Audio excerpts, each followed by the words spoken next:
Well, welcome, everyone. My name is Skip Duchesne with DW Jones, co-chair of the Rental Housing Group. And thank you for taking the time out of a beautiful 80-degree day and sunny and coming in to Minnesota Housing Finance and participating in our fifth meeting. And we only have one more to go with this work group, which is a bit daunting, but it'll be good. So first, we'd like to introduce everybody. How about we'll start with Merritt, and we'll work our way around the table. Hello, I'm Merritt Klatt-Smith. I work as project manager with the task force. I'm Cecil Smith, representing the Minnesota Multi-Housing Association, which represents over 350,000 units of housing in Minnesota. Ellen Fowler with the Family Housing. Jane Barrett with Red Lake Reservation Housing Authority.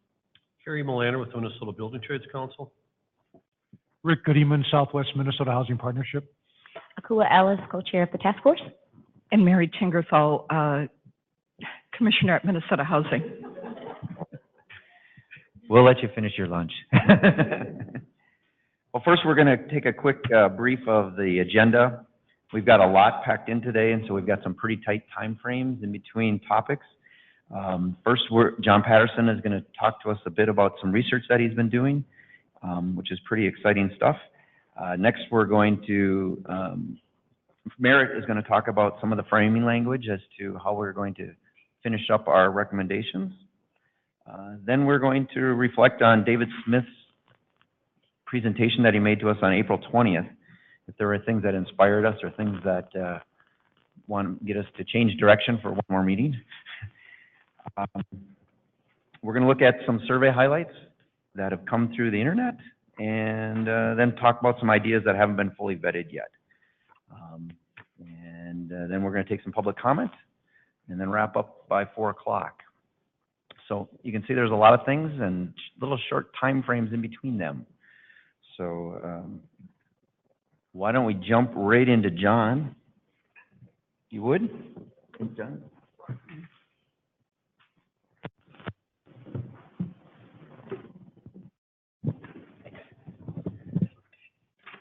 Thank you again. I'm John Patterson. I'm the Director of Planning, Research, and Evaluation at Minnesota Housing and helping the task force primarily by coordinating all the research that's going into it. And I talk about two things. First is an estimate we've just developed on the need for rental housing, particularly affordable housing in Minnesota, statewide, and also look at the loss of naturally occurring affordable housing. So jumping into the need assessment, this is a model we put together, and we have try to simplify as much as possible. There's a lot going on. If you look at the report, which you were sent to ahead of time, the last page lists all the assumptions. I made a lot of assumptions. I think sometimes when you're trying to forecast something that's really uncertain and complicated, I do believe that sometimes a simple generalization is better than a complex truth because the complexities just can tie you into knots. Sort of tying these two things together, one of the major assumptions I made addressing NOAA is I will jump ahead a second here. I'm talking about us losing 2,000 units of NOAA housing a year. Say, well, that's a lot of loss. But at the same time, we do have some filtering as properties age and get obsolete. After inflation, they do drop a little bit in rents. And actually, the data we looked at saying those two things somewhat offset each other. So we made that assumption. So I just want to make that connection. But going to the need, what we're really focusing on 4 things. First of all, we right now have a low vacancy rate across the state. How do we bring that up to, what do we need to bring that up to a healthy 5% vacancy rate across markets across the state is one factor. We want to address new renter households. How do we house those households in affordable housing? But then the biggest thing is what we're calling both the supply gap and the allocation gap. The supply gap is where you have, let's say, 30% of AMI. You have a certain number of households who are at that income level, but you have far fewer units that are affordable at that income level.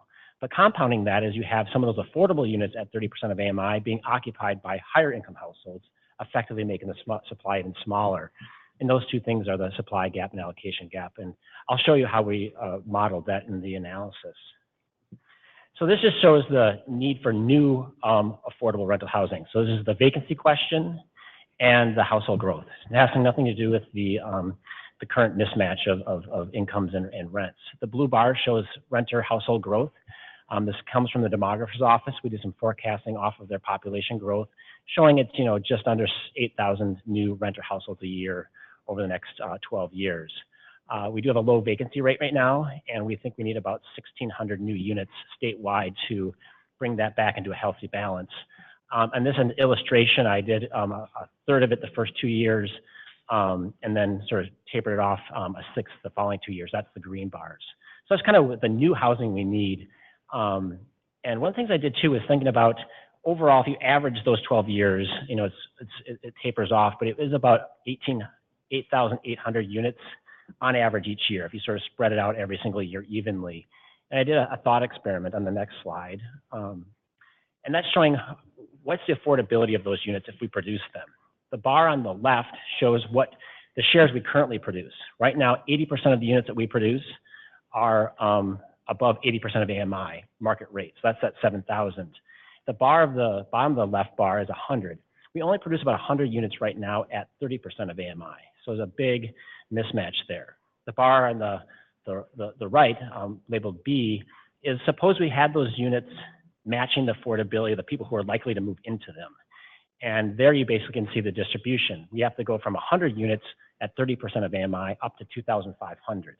And that's to ensure that people moving in these units will have affordable housing and not increase that supply gap. Keep that 2,500 in mind, because I'm going to come back to it in a second. But again, focus on 30% of AMI. So that's a big shift in how we finance housing. And those units at 30% of AMI can't really sustain much, if any, amortizing debt. So a lot of it's just straight gap financing. So it'll be very expensive with a lot of subsidies into the construction costs on that housing.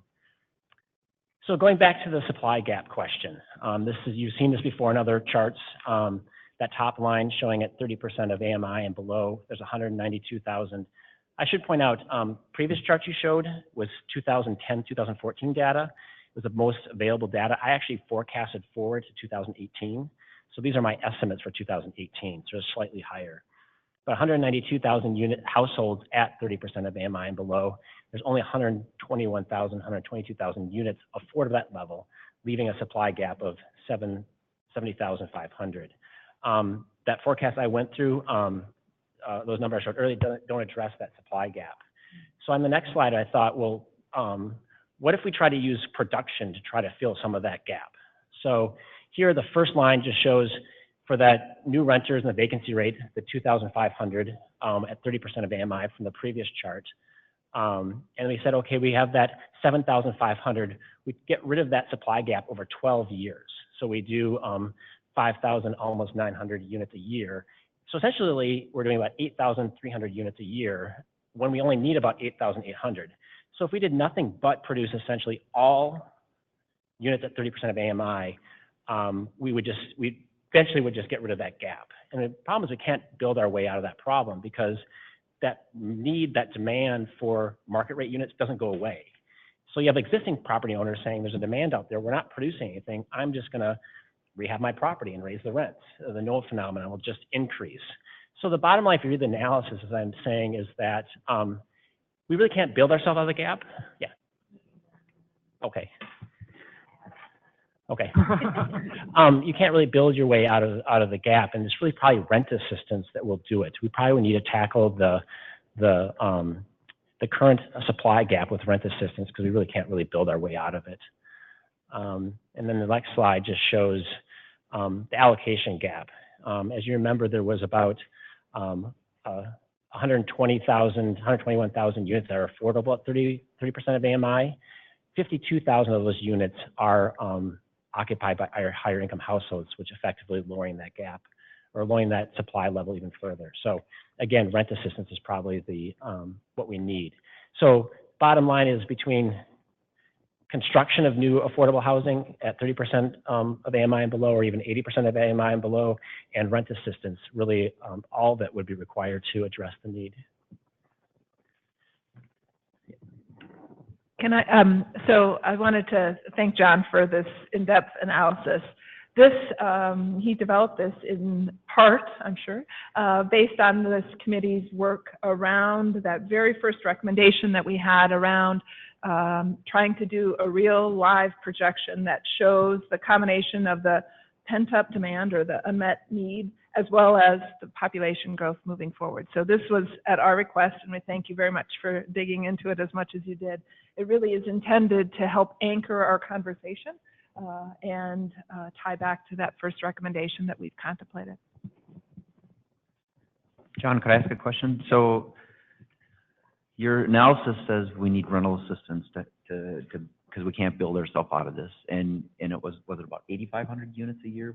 You're saying we need of all the bands? Well, I was focusing on 30% of AMI. The 30%. And if you would need about 100, if you wanted to get rid of that, both the supply gap and the allocation gap, you'd need about 120,000 households would need rent assistance.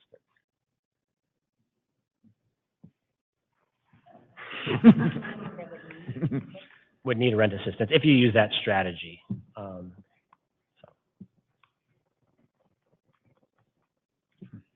To address those two gaps. And rental assistance is expensive, and that would... In context, it costs about, on average, about $7,000 per household per year. So you're talking over $500 million a year. Independent of construction numbers. Independent construction numbers. Just be absolutely clear, that's rental assistance? Yeah. Okay. So if there was a huge rental assistance program that was funded, what would we still need to build as well? If you go back to the first chart with the sort of this is sort of dealing with future growth, so you don't need more rental assistance. So the rental assistance is addressing the current gap. This is going to address preventing the growth of that gap. And I would say too, the hardest thing about rental assistance, it's fantastic. People can technically bring it with them. But we're finding that in the metro area, only about 60% of people who get rent assistance can actually find a unit to live in. So construction is also critical. We need to construct those units so they also have a place to live in at the same time. Which is 8,800 units is what projected. Well, that'd be what's total needed. Can you guys please stay closer to the microphones? Okay. It's really, when you turn your heads to Yeah. each other. So if you go back to that chart, the one with the beige coloring, everything from the gray box down is at 80% of AMI or below. It's just that top band, the 2,350 would be market rate. Okay. Because that's of current renters. There's only that share of current renters can afford a market rate apartment. Everyone else needs something that's somewhat subsidized. I have a quick question. If you have units that are affordable, let's say 50% and below, there's nothing to prevent somebody that can afford more of a unit from occupying that unit. So even if you give renter assistance, it doesn't guarantee open access to the units that are needed. So to go back to sorry for keep asking this, but so if I add those three numbers up together, it's 6,450 units per year to keep up with the demand, on top of $500 million of rental assistance, if we wanted to wipe everything away. Correct. And the 6,450 units, would you multiply it by $200,000 to have a number there? I did a 2,500 times 200,000 because that's gonna need almost essentially all gap financing. You can't support a mortgage at all with that. The stuff between 30 and 50 could support a very small mortgage, and the ones above 50% could start supporting somewhat of a mortgage, but probably still need some gap financing to remain affordable. But I was focusing on, if you read my write-up, I focused on the 2,500 units at 30%. And if you assumed $200,000 of gap financing for that, you get to another $500 million. Cool. So this is incredible. Thank you. Just to make sure that I'm understanding this correctly, this is Minnesota's future annual need. This chart right. Yep. Yep. Okay. Yep. Thank you. Cecil? So, I think rightly so, you're using the present assumptions about cost of construction, the projected rent growth, all those things to hold all things equal in the present scenario. But it doesn't address any reform that could happen around cost of construction, like subsidies, other things that might facilitate a more aggressive expansion of production. Yes, absolutely. This is sort of assuming current patterns and methods. And I would say that increased incentives, more efficient construction definitely could help at the higher income bands, the people at 80, even 50% of AMI. But once you get down to 30% of AMI, there's no way around it. They need a deep subsidy. Maybe you can hit that at the margins, but there's no way around the fact that needs deep subsidy. Great. If there are no other questions, do you want to jump into Noah? Sure. So this next analysis, one of my staff people worked on this, and he would have presented it, but he's actually out today. Is we took CoStar as a database nationally, and in Minnesota, they tried to get information on essentially every single rental property in Minnesota with 4 or more units. Again, it's missing all the 1 to 3 unit buildings. And they actually do a pretty good job. If you compare what's in their database to what we think is there, it's capturing, you know, a very, very large share of the market. And we were able to get from them, looking from 2010 to the present, what they captured, every single sale in the metro area.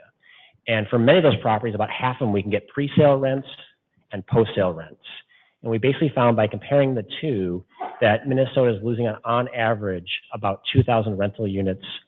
We extrapolated to statewide, 2,000 units statewide of losing and naturally occurring affordable housing, those units without government subsidies, after the sale of a property, presumably after it had been rehabilitated and the rents increased. And what we did was we did a very detailed analysis in the metro area where there was some good data, and we just sort of looked at the size of the rental market for those types of properties in greater Minnesota and assumed if the loss rate in greater Minnesota is similar to the metro area, what would that be? And that's how we got to the 2,000. Some of the most interesting, I think, patterns around this is folks in the metro area, we had the really good data, is that Minneapolis and St. Paul are losing units and properties, but typically smaller properties.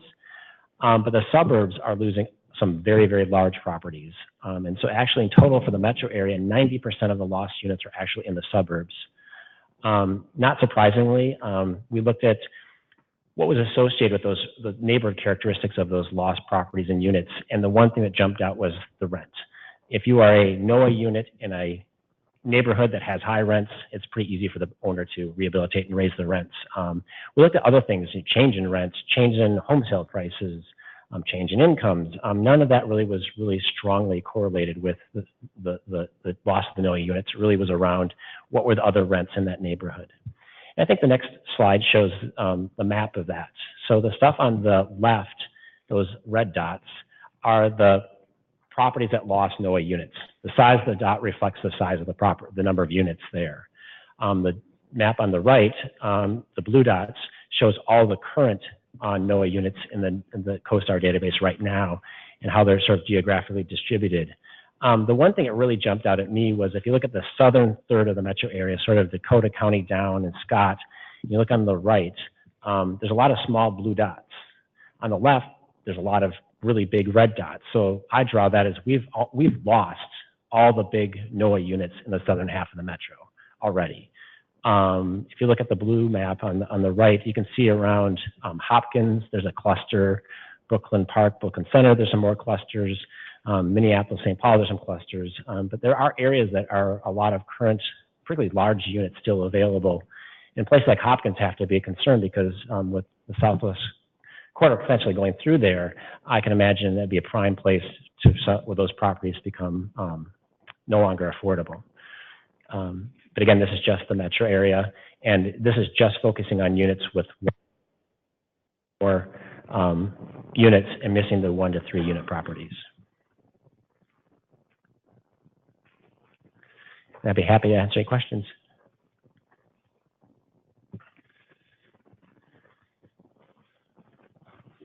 Anybody have any questions? Cecil? I'm seeing, can you define the loss of affordability? Okay, that was in there. What we did is a lot of debate about this. We eventually chose on the payment standard for housing choice vouchers. Because we thought from a policy perspective, we didn't want to lose units that were taking those vouchers. And if you actually look at the last page, I know it's your handout, there's a last page on page 12 of the report itself. You can see for each of the metro communities by bedroom size what the payment standard is. And at the very bottom, you can see for the metro area, what are the rents for those bedroom sizes at 40, 50, and 60% of AMI. So depending on the community and the bedroom size, generally the payment standard, particularly from the 0 to 3 bedrooms, is between 40 and 60% of AMI. So that's what we defined as affordable.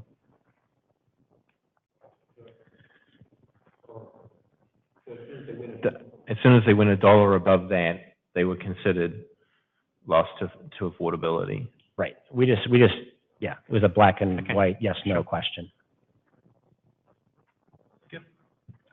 So do you have data for Greater Minnesota? And We have some, I didn't do the analysis, but my analyst really looked at it, and maybe in certain communities we have good data, but like Rochester, we Duluth? could look at that more. We can provide that, but he was just getting more suspect that was complete and totally accurate, up-to-date information. He felt very comfortable that the metro area was correct, but we can probably provide some of the larger cities.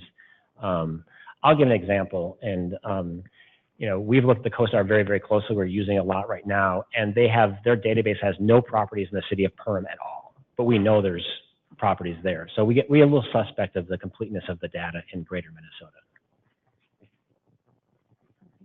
I think one thing different about Greater Minnesota, except for, Harry, as you mentioned, Duluth, Rochester's, market rate rents are quite a bit lower than the metro. And so if you do acquire a property and would fix it up, you can't raise the rent that much. So my gut would tell me that it's not as prevalent in Greater Minnesota, but in some of those larger markets, it definitely could be. Right. And this morning, actually, the housing stability team saw the same presentation, and Sheila Castadian, who's the county commissioner from Olmsted, did mention in Rochester it clearly is a big issue, and she thought my numbers were too low. So.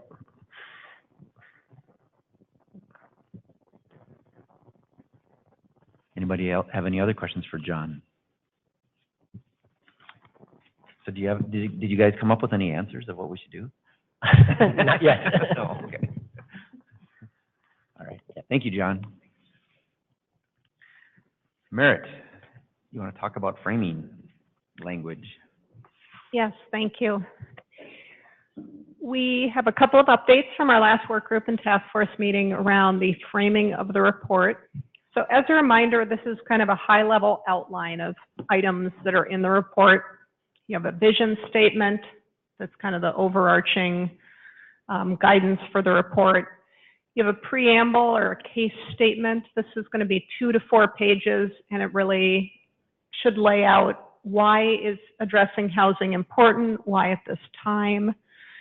And then we move into the principles, which the task force had discussed early in its work and adopted some overarching principles.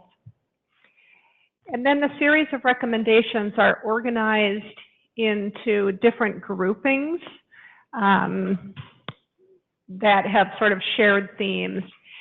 And we've revised those a bit. I'll share them with you. And just a reminder that for each of those elements that will have associated recommendations, we're going to have sort of smaller case statements that talk about kind of some of the background and data around what's happening right now, who's impacted, what's working, and gaps.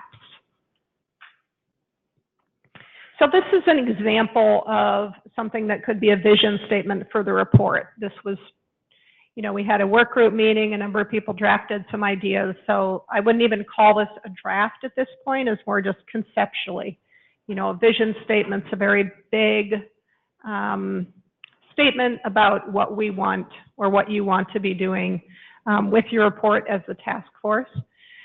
So we will be continuing to work on some different vision statements to test with you over this coming month.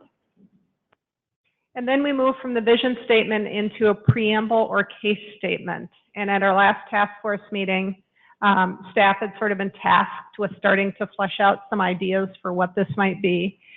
And this is the example of just a start of what might be a case statement that would be in the report. You make kind of a high-level statement and give some context to it. So this one says, Minnesota's quality of life and economic vitality is built on the foundation of a stable, resilient housing system. It talks a bit about why that's important. And then as you go on, you might have other high-level statements, or you would, and there would be text associated with those as well. So here are some kind of titles for these different sections of the case statement that we've thought of at this point. And we have the whole thing, you know, a draft framed out that we've just been circulating. And I will go ahead and send that out to everybody after this meeting so you can just start taking a look at it. It's a very iterative process with lots of people working and providing input, and so we welcome any feedback you have on the case statement. And along with this, we'd have some kind of high-level data or graphics that kind of underpin some of the most important points of the case statement. Then we move to the elements, which again are kind of the themes into which the recommendations will be grouped.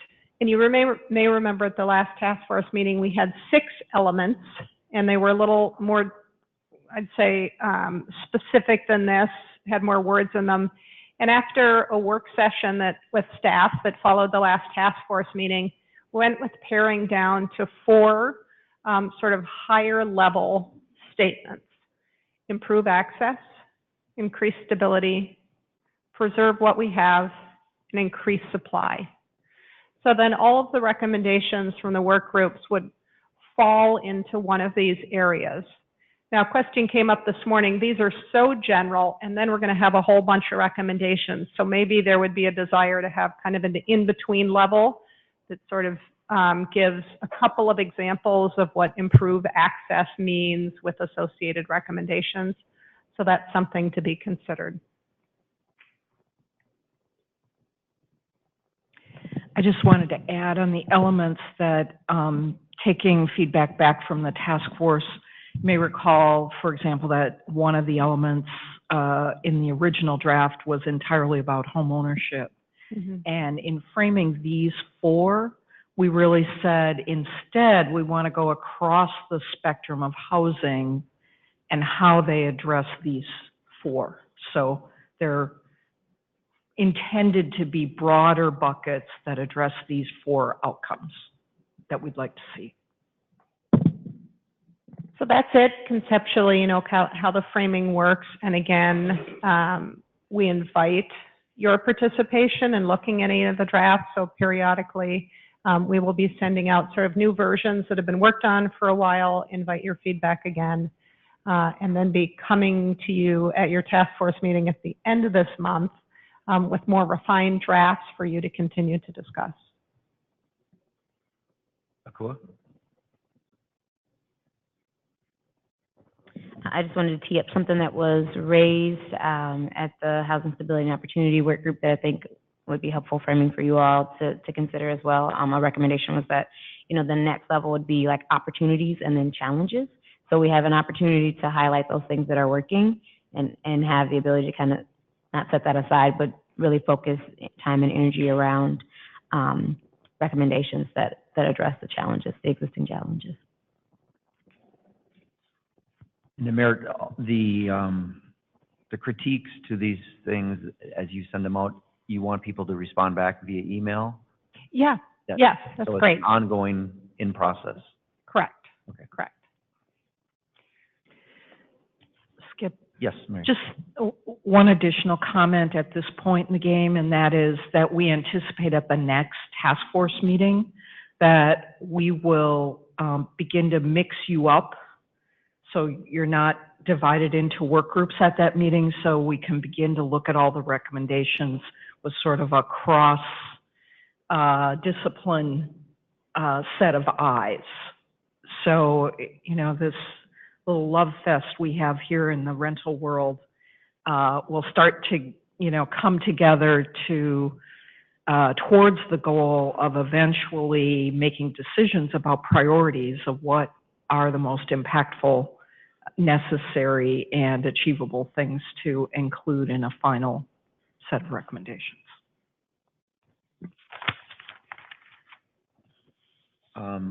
We're a couple minutes ahead. Does anybody have any comments in regards to the vision statement? I mean, that's one small piece here.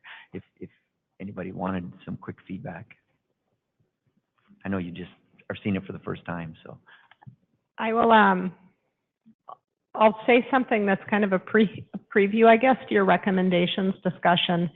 And we anticipated it because we talked about it as staff and they talked about it this morning.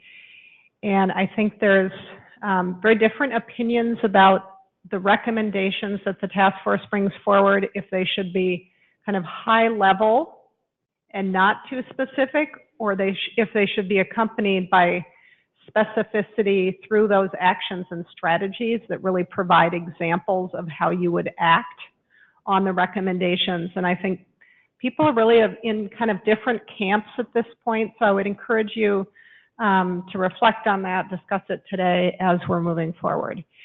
And one of the pieces we'll bring forward to discussion at the task force meeting at the end of the month is also about screening criteria.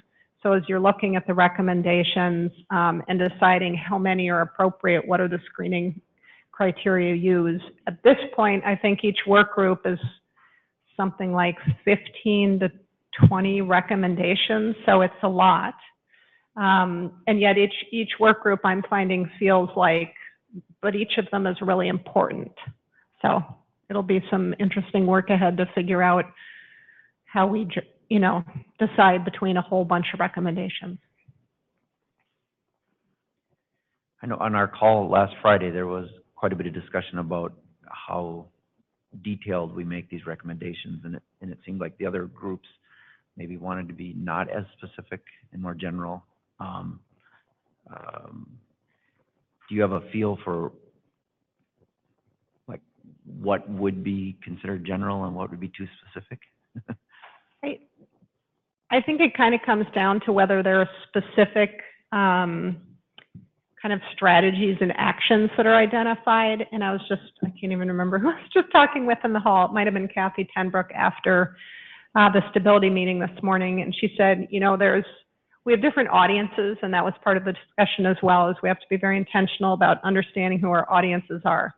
And to the extent that we have policymakers, legislators that are audiences, that might be kind of higher level messages.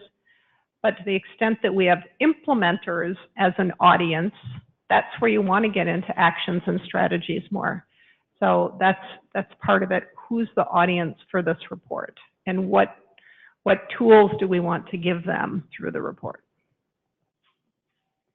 So I would add to that I think that if the recommendations, if the body of recommendations doesn't identify who should be doing what and how we might identify success, then it's going to be a lot more challenging for the recommendations to be actionable. I was having a conversation with someone, bless you, over the lunch break that talked about, this great work that was done around evictions, and then, it hasn't necessarily advanced because it's not clear who is to do what. And there's not a body that owns it. And so I think the extent to which we can be really thoughtful about that, I think it'll help this work have legs long term. Yeah, that makes good sense. We do need to know who. I think, if I remember right, that was one of the key points David Smith said, was about who. You need to know who. Yeah, right. Go ahead. I would say too, Skip, that we had the entire range of opinions at the last work group meeting, all the way from, we should just have a few high-level recommendations to we should have every single detail. So it's not exclusive to, there's a range of opinions across a lot of members of the task force. So I have confidence we will successfully wrestle this to the ground. Okay. I'm sure we will. So the next item on our agenda is David Smith. And at our joint meeting, April 20th, he did an awesome job inspiring us and giving us great thoughts. I know I walked away wishing, gee, I wish this would have been on the first meeting instead of 2/3 of the way through. And he definitely motivated people. And so we wanted to give time to reflect on that. And if there's things that we need to incorporate into our recommendations that came from that. And so Does anybody have thoughts from that? I know we all took a lot of notes down. Rick? Well, I thought, one of the most powerful parts of that was really the focus on the linkages. And I think when we bring forward recommendations, we need to look at how the process works. I mean, we've been grappling with how all the complexities, and that seemed to be a really important way of framing it. And as we're putting our recommendations together, I think that's a great template to follow. And I agree with you, it should have been first. It would have been, I think it would have made our job a lot easier to think about it in those terms. One point that jumped out at me that we haven't discussed was the importance and possibly the benefit of co-ops. And he talked about it in several different ways. One is limited equity co-ops, which is actually fairly common in the metro area here with senior housing, as well as mobile home park co-ops.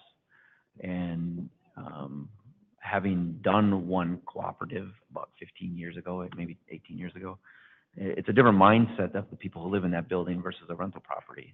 And it's a good mindset. But it's a different product. It's financed differently. It operates differently. But I had not heard anybody talk about co-ops before, and I think they could play a role here in providing additional affordable housing. And when you think about that, we also need to think about how we're going to finance the underlying infrastructure, particularly on mobile home parks. How are we going to preserve those? To really start thinking holistically with our lending partners. And when we first started doing community land trusts, one of our biggest difficulties was finding and accessing the mortgages that we could use, the underlying financing. So really starting, again, going back to those linkages and seeing if we bring forth a recommendation that we're trying to identify all the various issues, which is just going to make this, I mean, it's complex already, but making sure that we're picking up those pieces. The other thing that I really like too is starting, some of the stuff, one of the suggestions was the Veterans Campus and how things like that could work and the work in downtowns. We've been doing work in downtowns for years and trying to preserve the rental units above, downtown buildings, commercial buildings. But there doesn't seem to be any kind of a policy in place at the state level. And it's, you're cobbling stuff together to preserve those properties. So something more comprehensive and holistically. So we're really starting to look at all the assets in our communities.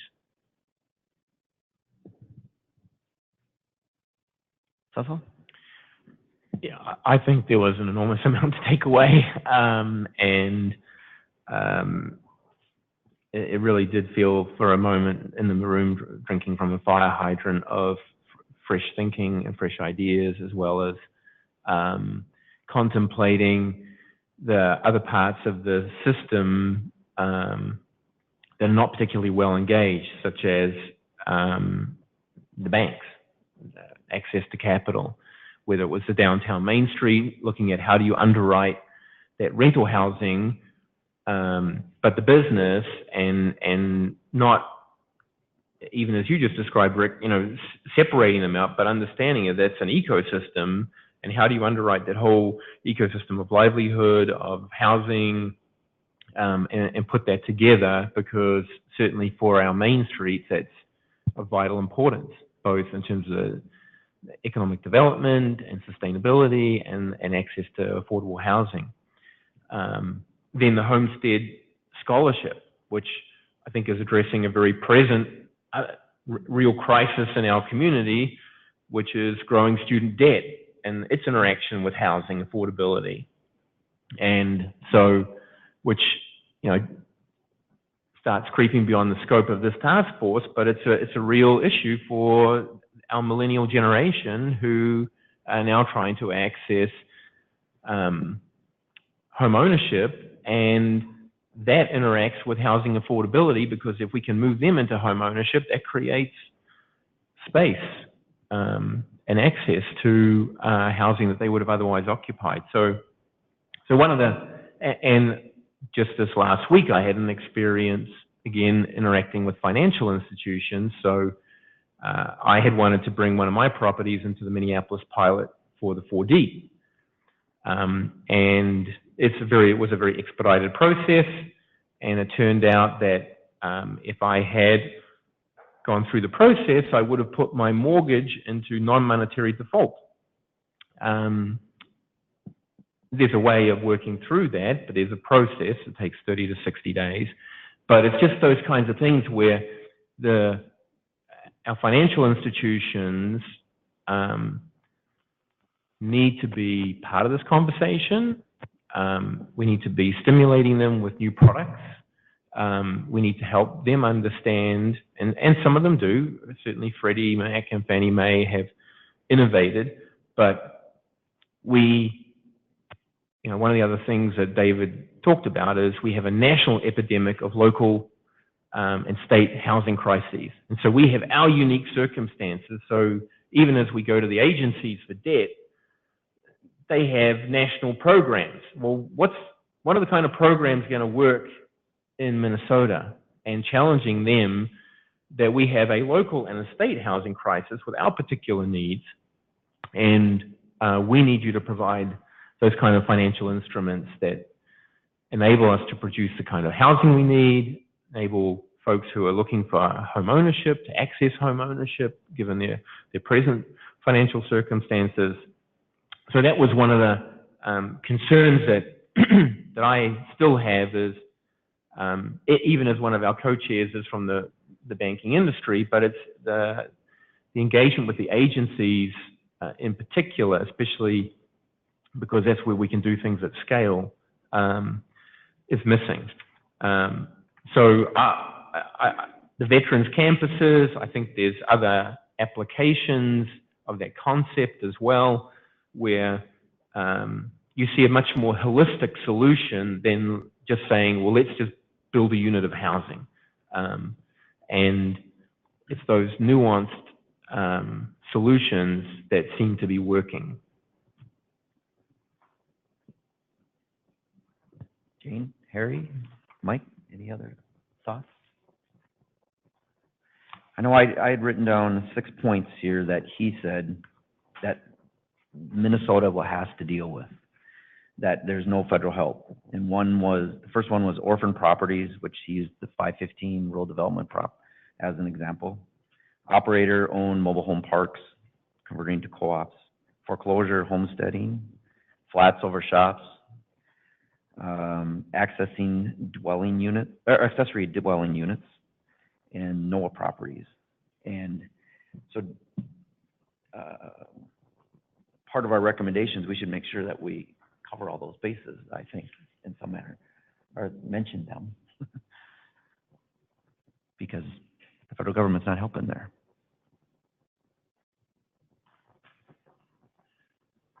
No other thoughts? Cool. One of the things that I thought that he offered that was incredibly helpful was a really clear theory of change, and a call to focus our energy around supply, and identifying that as kind of the crux of all the other things. All of these other elements that we've talked about are important and key into that, but our response is necessitated by a lack of supply. And so I thought that was helpful framing and regrounding for us. And I actually think that if we had had that conversation at the beginning of it, it would have felt more esoteric than now when we're in the thick of it, trying to sift through a bunch of information and figure out where to go next. That's a good point.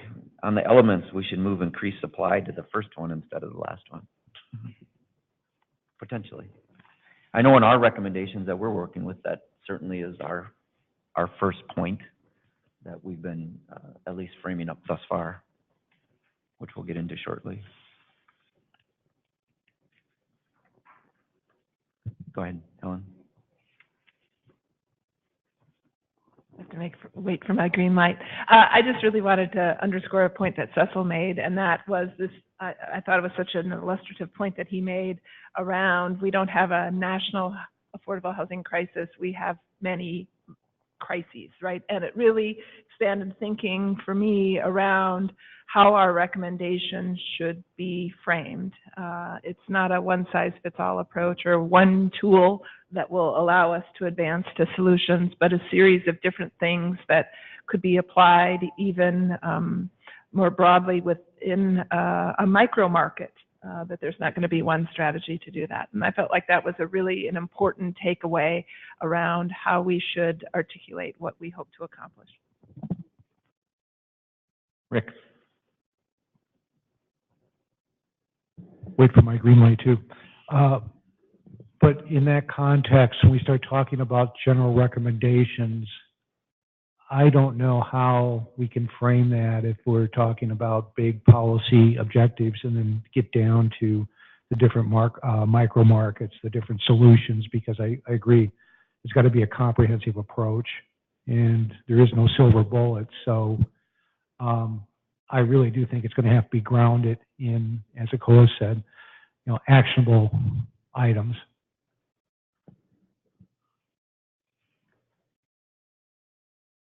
I agree. Well, we're ahead of schedule. Might as well, I think we might have more discussion around the recommendations than anything. I know they were sent out to everybody on Friday and really hope that you've had an opportunity to read them. Do you think we have time to actually hit each recommendation and move on? Do you want to take the lead on the recommendation? Sure, I'm happy to. Before we jump in, I wanted to just recognize the hard work that Emily Sudden did, who is working on minutes for this meeting and also helping in the writing. So she really did a great job of helping me pull together what I think is your best thinking, put it to facts and framing it. So I wanted to acknowledge that. Let's not forget Ellen either. Well, you hear me talk. So I wanted to recognize Emily's work. So there are a couple of things in this document that I sent around on Friday, including a number of points that were highlighted in yellow, that were ideas that were presented either in passing from a presenter or through a survey or a call for ideas that might have some relevance to our work and that we should consider. So I put them in here not so much to say they were a recommendation, but rather that's where they could be organized to support this overarching recommendation that we had. So we had a number of big picture ones, and we can jump in with the first one around publish the statewide biennium projection of need and corresponding goals to inform decision-making that makes equitable access to safe, quality, stable housing for all Minnesotans. And this is really this idea that John's research was hoping to kind of really tee up how much we're talking about, what is the actual need. And it starts from a reflection that we often do goal setting as a function of how many resources we have, as opposed to how many people who need them. And there's logical reasons for doing that, but this is really trying to consolidate these kind of three bodies of work into one stream.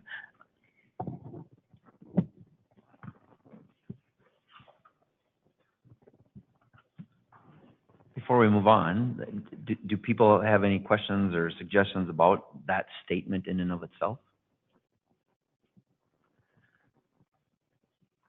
With Mary? I just have a question. I know I've missed a couple of the discussions that this group has had about this point, and I wondered to what degree you've talked about all the different actors that would be involved in really needing to provide information if you were actually going to do this, to do a comprehensive job of this, and whether you had thoughts at all about operationalizing this recommendation. Certainly Minnesota Housing has a certain amount of the information, but it struck me as I've been thinking about this recommendation that we don't even today have a formal way that we share information with some of the allocators of big resources like Minneapolis, St. Paul, Dakota County that, according to our state law, have control over tax credits and tax exempt bonds. So I just wondered if you've reflected on that or if that's just something that would need to be figured out.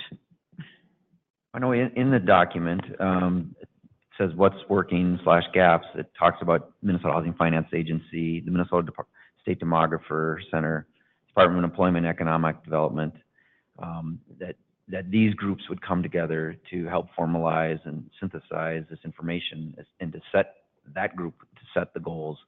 And maybe it needs to be expanded to the sub-allocators as part of that as well. And we might be missing other people. That was the first toss out of who might be important to be at the table. Cool? Yeah, I think, so this is obviously very well thought out and great. What I would love to see kind of added to, it's hard to say added to it, and it's pretty extensive, is some acknowledgement of that work we did at the beginning around the ecosystem mapping. So identifying who's impacted and then who's actually acting. So we've got a really solid recommendation, but beyond identifying who could do it, who are we recommending do what?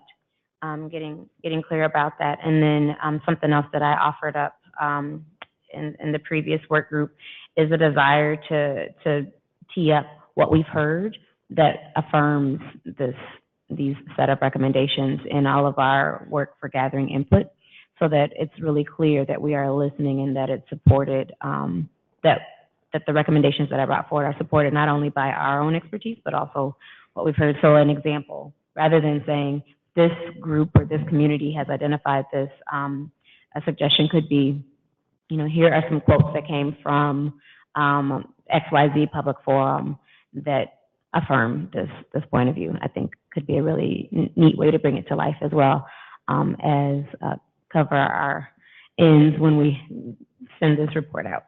So. And I do know we were waiting for John's report because we hope to pull some of that into here, those numbers and dollars, which we had sort of used some guesstimates up to this point, but to refine that. Harry?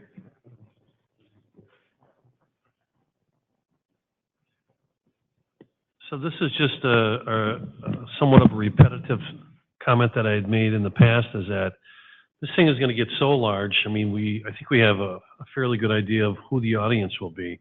And I've used the comparison or example of a rendering, you know, versus a working set of drawings to build something. And unless, that goes back to kind of what Mary had said, unless we, I think, really start to create that path for legislators or communities, I'm just afraid that we might, I mean, it'd be a nice piece, but I'm not sure that the people that we want to do something with will. I just think we have to be, in certain parts of this, I believe that we have to be very, very direct on what our suggestions are going to be so that they're real clear. And that might take a bunch of time, but I just think unless we do that, people are going to read it and say, "Oh, great."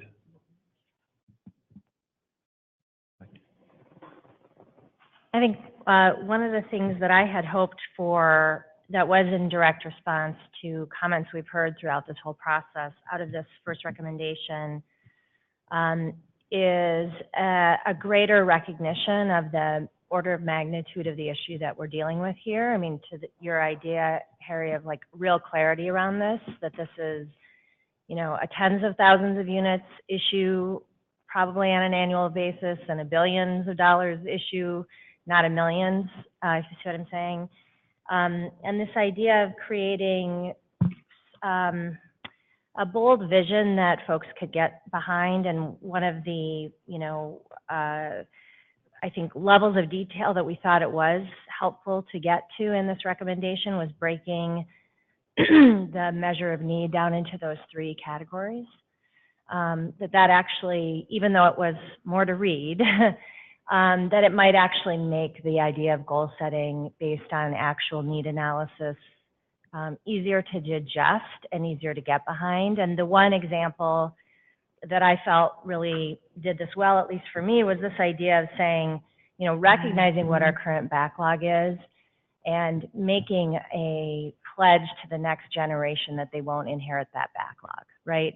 To say, you know, someone born today, when they become of professional age, they will not be sitting in my seat here today dealing with the same 112 or whatever number of units it is, according to John, that person wouldn't be in the same position we're in today. And I thought, you know, one of the things that I liked about David's address at the last task force meeting is, you know, this idea of creating a sense of who you're serving and the why you're serving and going beyond the technical aspects of it, right? So it's not about rental and ownership, you know, this sort of thing. It's about who are the people. And so I like this idea of like putting a face on the next generation to say, you know, you won't be in this situation. So this, I think, does get into some greater detail. And I'm wondering if that's the place where we should put the attention on detail, whereas the others may be sorted out from technicians later on.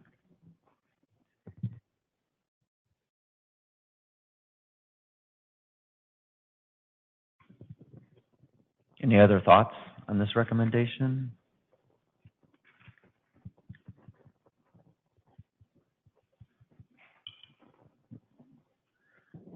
Jane's trying to go green here. There it is. There we go.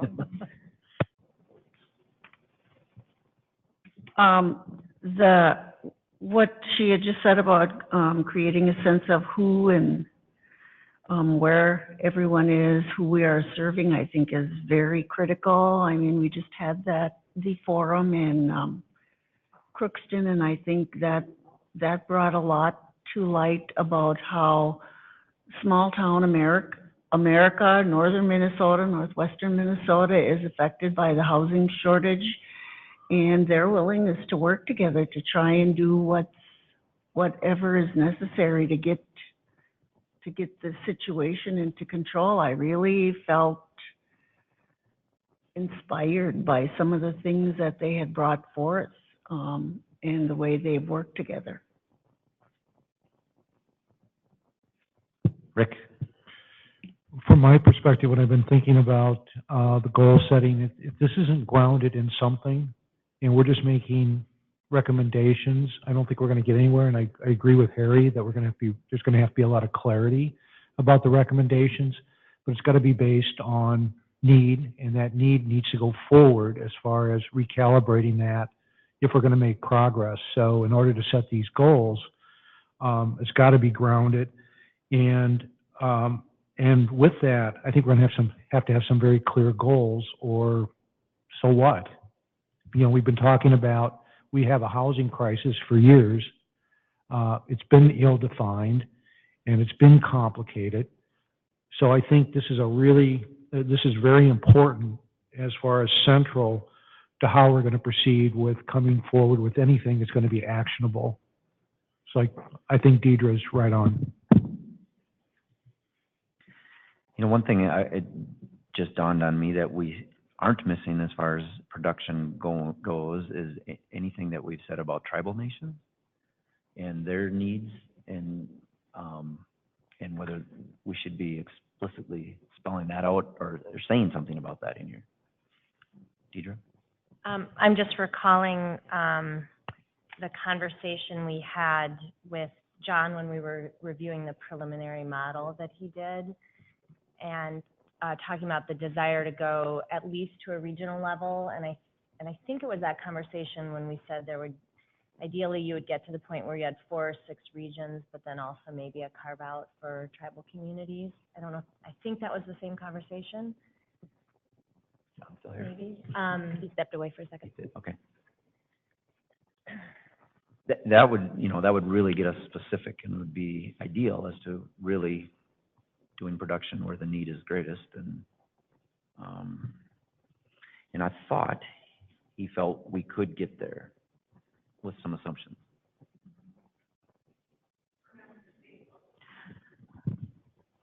Move it back closer again.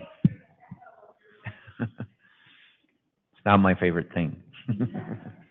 So I have a question. So I think that makes a lot of sense. I would defer to Jane as well. I'm reflecting on a conversation that we had on a break, Jane, around broader understanding about how funding works in those communities and level of access to some of those resources. So I think as I was looking through the recommendations as they're listed, I think you all have done a great job of kind of identifying, setting up the problem and outlining it. But I think it would be important to incorporate how the current state is reflected in those communities prior to adding them, not prior to, but in addition to adding them to specific recommendation or strategies.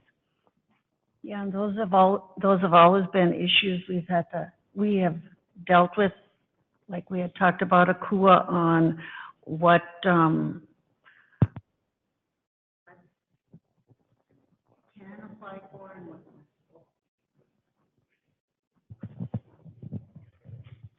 To die again. Oh, my. You're hard on microphone. When tribes are eligible recipients, it's, you have to always go through everything very carefully because a lot of the times where we're discussing things, tribes aren't even eligible anyway.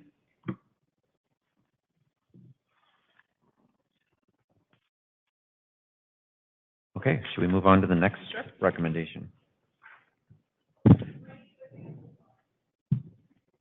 No, I don't think we have these on slides, do we? they're up there. The second one is up there. So the second is when we were drafting them and discussing them with Deidre and Skip before we sent this out, this was the second recommendation was really the next meaty one, right? We had two meaty topics that were really important from a recommendation perspective, the projection of need being one of them, and the second being a dedicated funding stream for affordable housing. And the recommendation as currently drafted reads, create a dedicated and permanent affordable housing funding source at the state and local levels sufficiently sized to meet the projected affordable housing production and preservation need and rental assistance needs. And that all of the other recommendations fall really quite directly underneath this objective. We also outlined some potential tools and strategies, of which some of them are highlighted in yellow, meaning open for discussion, that have not been fully vetted, but some will be familiar to you, including an innovation fund was talked about at some length, other types of recommendations that are included in here.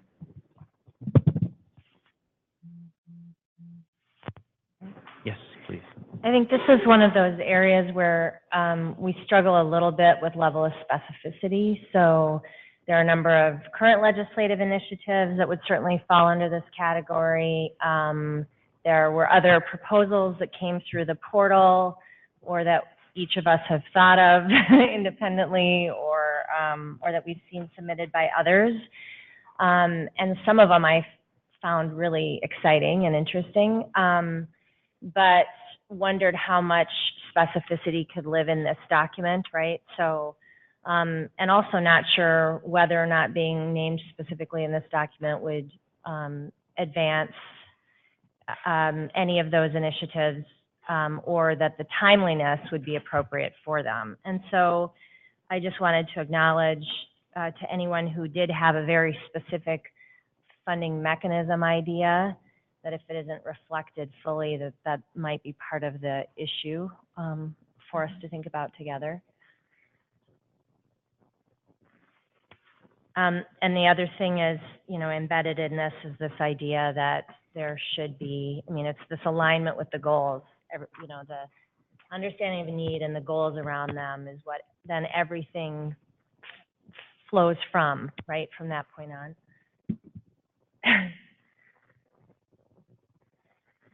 Mary. On page 3, there's the highlighted group of possible fees, dedicated funding sources, and One thing I wanted to remind the group about, I think it was either our first or second meeting when we had a number of private landlords warning us to not load up real estate related fees, such as real estate transfer taxes, document recording fees, et cetera, because those do tend to add to the cost. So I'm not saying you should take them off, but you might want to acknowledge the dangers of that, because it was a thought I know that I had not really reflected on before, and it just, when we were talking about cost, it just made a lot of sense that if you're putting fees on rental housing, you're de facto making the cost of that rental housing go up, especially if it's any kind of an ongoing fee. A lot of these fees probably would have a bigger impact to single family than it would to multifamily. You don't pay a deed tax and a recording fee on a property that often, except at transfer. But single family homes turn over more often, and there's a lot more money potentially to be captured. But, Merritt. Yeah, I just observe on fees that if you're already dealing with a project that has a gap, then when you add a fee, it increases the gap. So the money ends up coming back probably to the housing financiers anyway. So it's just kind of like who you're collecting it from at what part in the cycle. And so politically, there may be a certain approach to that that's more palatable than others. Does anybody have some other ideas? The MHP state tax credit is one that would not be that way, I would say. It's taking private investment in place of paying state income taxes. But I think other ideas?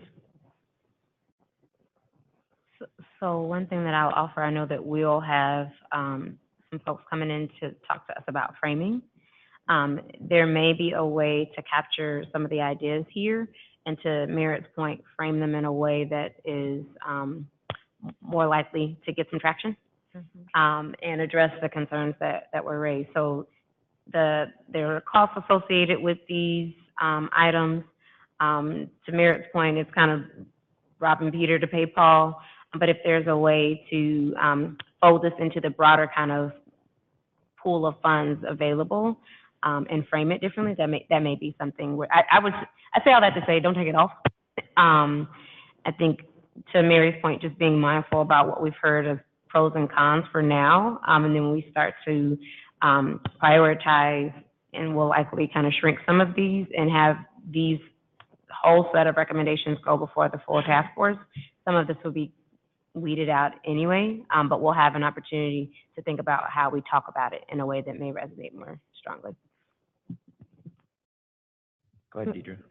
I think framing these, to your point, there are classifications that we could create that might make it easier to digest, right? But also to separate out kind of philosophically, right? So there's an idea that appeals to some of keeping it kind of in the housing or even real estate world, right? There's some people that prefer that, others who kind of like this idea of pegging it off of consumption, which would be the sales tax idea, incentivizing investment, which is a kind of general fund kind of idea. So there may be ways to slice it and dice these various ideas or categories of them without even naming some of them specifically. Ellen. So in drafting this, I'm trying to represent the ideas and discussion from this group in the various subgroups that have been working on recommendations. I was trying to get some inspiration from David Smith's comments because the key line in this recommendation that's was vexing to me was the sufficiently sized to meet the projected need. And so I was thinking about all these different options and recognized that one thing isn't going to get us there, right? So every suggestion, even if it's very specific, will get us a little bit. And I wouldn't, maybe even 1 or 2% there, right? So, I mean, the scale of need was so significant. And so I think I was stymied a little bit with how to identify very specific or pointing a direction around where a dedicated revenue stream could come from. I think it's important, but I didn't know where that big idea was other than saying we needed it. So reflections on how to frame that would be helpful as we're drafting. A couple of comments. I certainly agree. It's no, all solutions need to be on the table because you don't meet a $500 million case statement with one single solution that will create massive impact and distortion when you're on that kind of scale. But to the actual language of the recommendation, and maybe, I don't know, it needs an asterisk, but sufficiently is a very subjective word. And what would sufficient mean? 60%? 75%? I mean, so my point is, it's a subjective statement that says everybody can pat themselves on the back 5 years from now and say, oh, we were doing it sufficiently. It wasn't fully, but it was sufficiently. So is there a way of either saying it differently or putting a metric on that and saying, because, you know, I'm a realist, I don't think fully is going to be possible, but striving to get close to that, whereas sufficiently, I think, just feels like we're just backing off the pressure just a little bit. I think that's a great point. I wonder, so there's the reality and then there's the goal. What would be the harm in saying we want to fully meet? Because, you know, we're supposed to be thinking bold and audaciously. And then it becomes incumbent upon those groups that are working to advance the ball to figure out what is doable in this session or what is doable in this session. Because I harp it on this whole point, and I see the Humps Clause mentioned in here, and I think it's great. You know, that's ultimately the challenge is, you know, we're going back year after year without a goal in mind, not having that higher level. Here's what actually would be required in order to have us not come back in your face again. And so, granted, it's highly unlikely that the recommendations that come out of here will fully capture it, but I think to have that as the goal keeps it hopefully keeps it top of mind and doesn't let people off the hook. Rick, you got a follow-up? Actually, I had a question, probably for Mary. So we've been talking about the cost of a cup of coffee would raise $1 billion, to use one of Dominium's examples. Is there a way that Minnesota Housing could have a levy specifically for housing? Is that some kind of a mechanism that could potentially work? We've been talking about HRA levies, EDA levies. Is there something we can do on a statewide basis to get us partly there?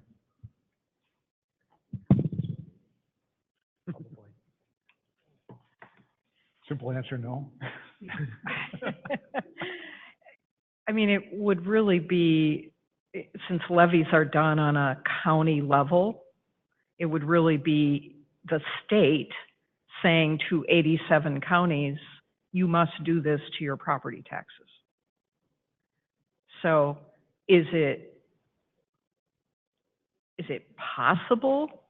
I suppose physically it's possible. Is it likely? I think it would be pretty challenging. This is all challenging. Harry.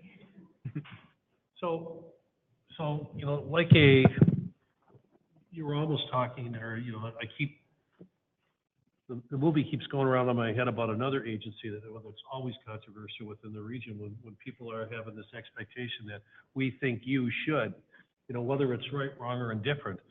But I think it's important that we continue to make people aware. And there was a quiet little suggestion here, and I'm not sure that you want to have that conversation, but I just think that it's really important in this that we've got a task here, and we need to, come out of it with some real, direct, and then I'm going back to my earlier comments, just some really strong recommendations about the need that's out there. And this is the cost, and these are some ways that we can get them, whether you like them or not.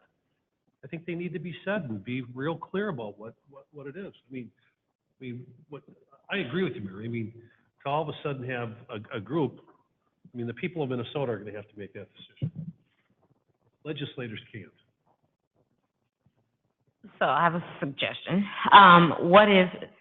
So I won't bring up that idea. So what I said is, well, there is a constitutional amendment, but I feel like that's kind of like the third rail here. What I wonder could be helpful is to have, here is the need. We've got that in the first one. Here's the dollar amount as best as we can estimate it. Here are some potential ways to get there, and we list them all, and then we're really clear about the trade-offs. Here are the concerns that were raised.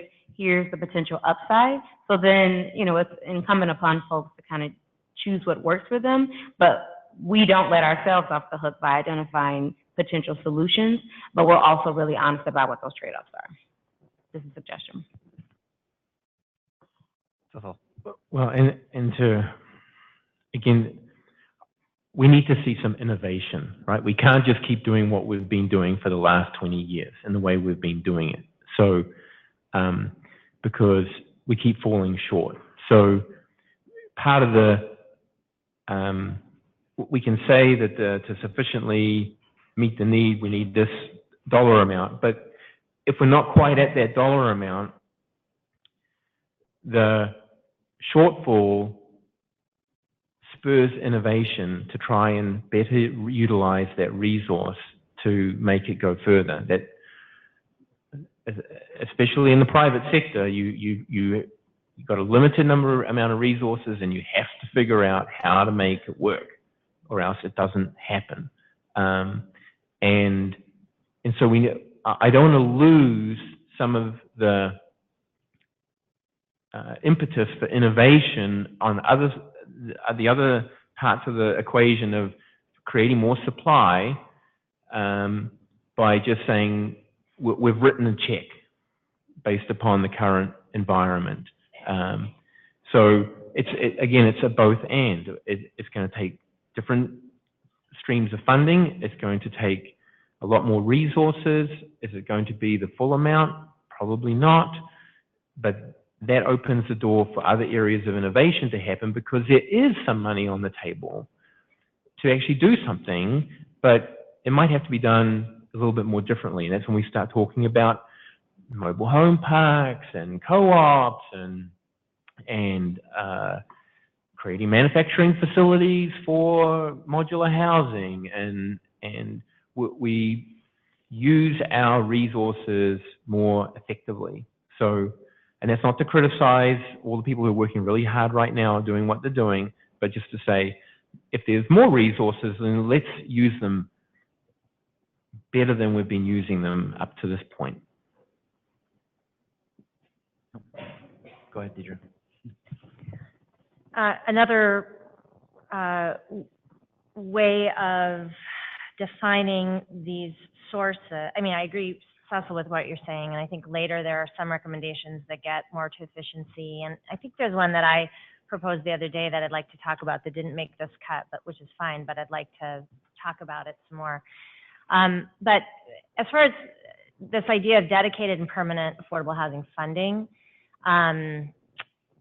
and I would be fine taking out the sufficiently, just say sized to meet the need.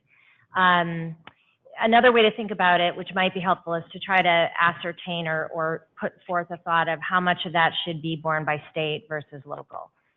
which is something we kind of say them together throughout this section. It may be helpful to say that we think it's reasonable. State assumes X, and, you know, a goal to pass on to municipalities is Y, or I don't know, other. It depends. Right. Yeah. Well, yeah, no, but I think what we're going for here is the sense that we should be. This is focused on the non-federal stuff, right? I mean, this recommendation is around their non-federal stuff.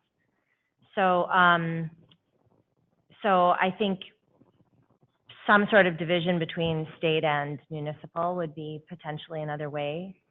So you could say, here are the categorizations of types of instruments that could help fund a permanent and dedicated source. And of those, certain are available at state level, certain are available at local, certain could be done together. But here's generally where we think the responsibility needs to fall. I don't know if others think that would be helpful, or if that actually just gets in the way.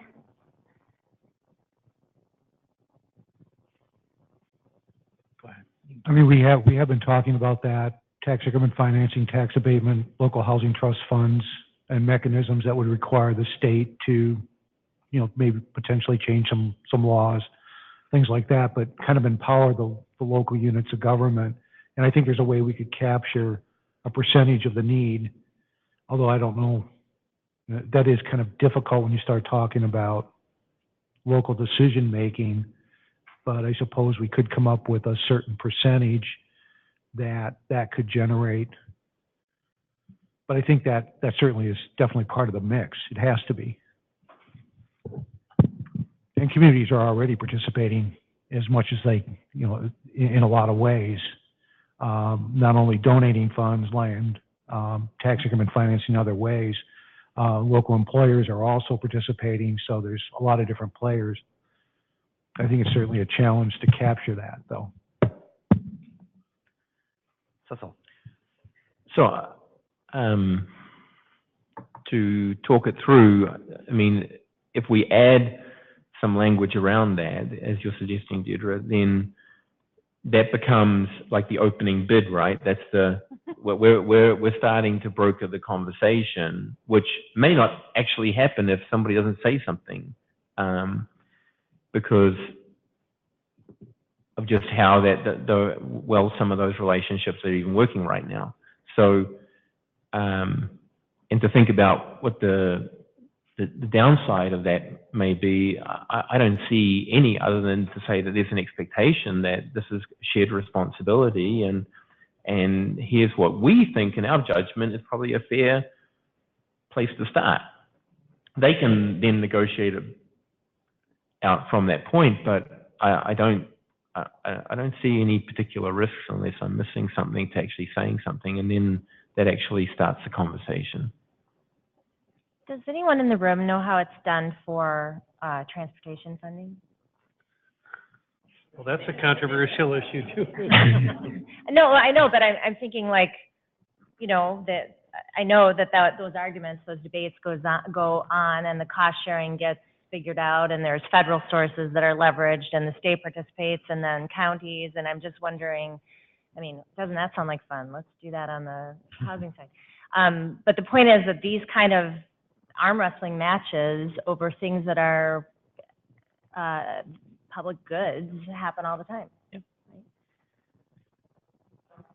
Well, it won't happen So, and bring us to, you know, stalemate. so I mean, that's the ongoing conversation that happens every year up there, or every 2 years, about how do we fund things.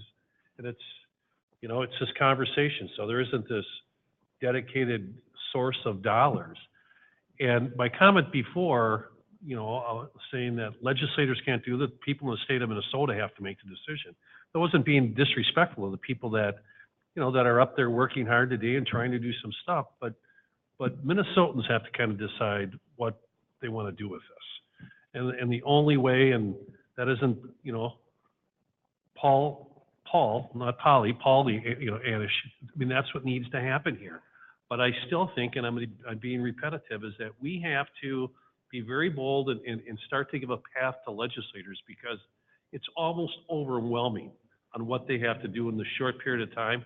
And they're bright people, and if we can, give them a few bits and pieces on where we think this can go, they can start the conversation. But without them, it's just going to be another piece of paper. So we need to create some type of options, these working drawings I keep making reference to building, that I think that have to be somewhere in this, in this document. They don't have to be long, but at least to make sure that a bubble goes behind their head and say, oh, well, maybe we should start to have that conversation.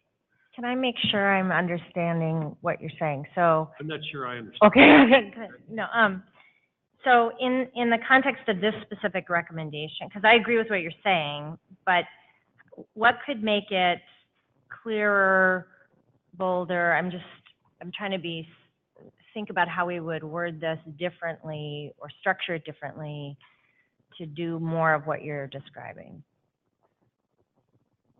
So I think it needs to be brief. Doesn't need to be lengthy, but within each one of those, the concepts or ideas, we need to have a, and I hate to use a footnote, but we need to make some type of reference to the path that gets you where we want to go. I mean, it just needs to be a little, hey, it's 365 miles from here to Moorhead or whatever it might be, then this is the way that you go, and leave it at that. I mean, we could go, this thing could be thousands of pages, but at least to give individuals the idea of what our thoughts were in describing what that route is, I think is important. Not lengthy. So Harry, you're not necessarily, your comment isn't in relation to the bold recommendation, it's to maybe the yellow stuff. Mm-hmm. That's where it needs Yes. more information. And how do you, okay. I agree. I think that's maybe part of the confusion. Okay. So it's the guts of it. Rick? So Harry, are you, when you look at this, is this framework, so when you look at this, would this framework work from based on what you're saying as far as clarity? So when I look at this, it's identifying the need, it's establishing a dollar amount, and then we're talking about different strategies. So do you agree with this framework? Yeah. I think it's okay. Sure. Good. What's that? Oh, Mike? My sense is that what Harry's trying to get to is, this is foundational in terms of what the cost of the campaign to reach the goal here is. And the question eventually is going to be, what legislator is going to pick up this report and start working with staff and the caucus on the actual legislation that gets there and the bills that need to be passed to get there. And part of it is setting up that funding. So this is a foundational recommendation. The other ones after that tend to be more technical in terms of how you use that once you've defined the problem, defined the cost of the solution, and get into the nuts and bolts of how to implement it. But I think the notion is to make sure that in the text and the tone of this recommendation, that we not get bogged down by what the specifics are of the funding, but more the commitment to the magnitude of the cost. And starting that legislator off with, this is what it's going to take to start, and then you work your way back through all this other legislation, or those 2 or 3 champion legislators who are going to take up this issue as their issue for the next session. Good, good. Anything else, or should we move on to the next recommendation? No, I think that's helpful, this idea of reframing these two, number 1 and number 2, in the recommendations to be kind of more companion. This is what we need, and we need money to meet that, and make it a little simpler in many ways. Peel away some of the other detail that perhaps will be a distraction from the idea of needing the resource. That's helpful. Want to go on to the next Yep. one? The third one on the next page speaks to, I think, this point of how to do this or how to do this differently. And that is expand affordability through financial and non-financial mechanisms aimed at unlocking financing options, speeding up delivery of housing developments, and creating cost efficiencies that improve access to housing for all Minnesotans. And this is, I think, speaks to Cecil's point about we have to do things a little differently, trying to figure out where we can get to some scale around an alternative building strategy, and you'll see some revised language under the actions about establishing Minnesota as an entrepreneurial center for the advancement of housing technology. That's this idea of rolling up this modular housing, and someone even suggested 3D housing, right? This idea of another way of getting to production. There are two specific points around a review panel. One of them is a point that comes out of kind of maybe a challenge or an overlay when another priority, such as green design or others, establishes a requirement that increases the cost of affordability, that there has to be a check to those kinds of changes. And then there's another recommendation in here talking about where a community chooses not to progress with an affordable housing project, that there's a backstop behind that allows the project to still potentially move through. We also talked a little bit, or detailed here, is strengthening the municipality's investment. And to reflect a comment that was talked about earlier, the idea of what a municipality can invest in can look different. It might not be cash, it might be availability of local land, or it might be some kind of tax benefit that they could extend to it, or increase density. That this idea of local investment can be broadly defined. And then the final 2 points are around income averaging, and this idea that is allowed under the state or the federal tax code change that just passed last year, and to really use that to embrace a way of extending deeper affordability, while recognizing, as another point, kind of highlighting in yellow, what we should do to match workforce rental units, and whether we need to play a bigger role in this space above 60% or above. So a whole bunch of things in that recommendation. So I guess if you wanted to go extra simple, you'd say recommendation 1 is understand the problem, be honest about the problem. Number 2 is find money to fix the problem. Number 3 is do it better and more efficiently, right? Whatever you use that money on, do it better and more efficiently. I mean, just to totally simplify it down to the, like, you know, running through the parking lot talking points, right? So this one, to me, seems like there's a lot of stuff packed in here, speaking of categorizing or framing. So there's some which is about being more efficient about use of existing and upcoming federal programs and flexibilities, right? That might be a category of things. The other is about kind of efficiencies in relationship to local governments. And then the other is kind of efficiencies and innovation on the private sector side. I think those are some categories that these sub-bullet points fall into. Can I just say a thing about this last one under actions, tools, strategies? I got really excited about this idea. I recently sat through a presentation from a futurist that had 4 different scenarios that he was presenting about affordable housing and human services. And 2 of the scenarios were pretty grim and 2 were really exciting. And he was talking about how really stagnated the technology around housing construction is, and how we're using, in most cases, you know, 100-year-old or older building technologies. And I really thought the idea of Minnesota deciding that they wanted to be the place of innovation for building technologies. You know, we're, what is it, like top 3 in medical tech? Why couldn't we as a state say, we want it to happen here? You know, we want to use it as a job creation tool. We want to use it as an economic development tool. And we're going to, you know, make that, you know, the thing one of the things we're going to hang the identity of our state around.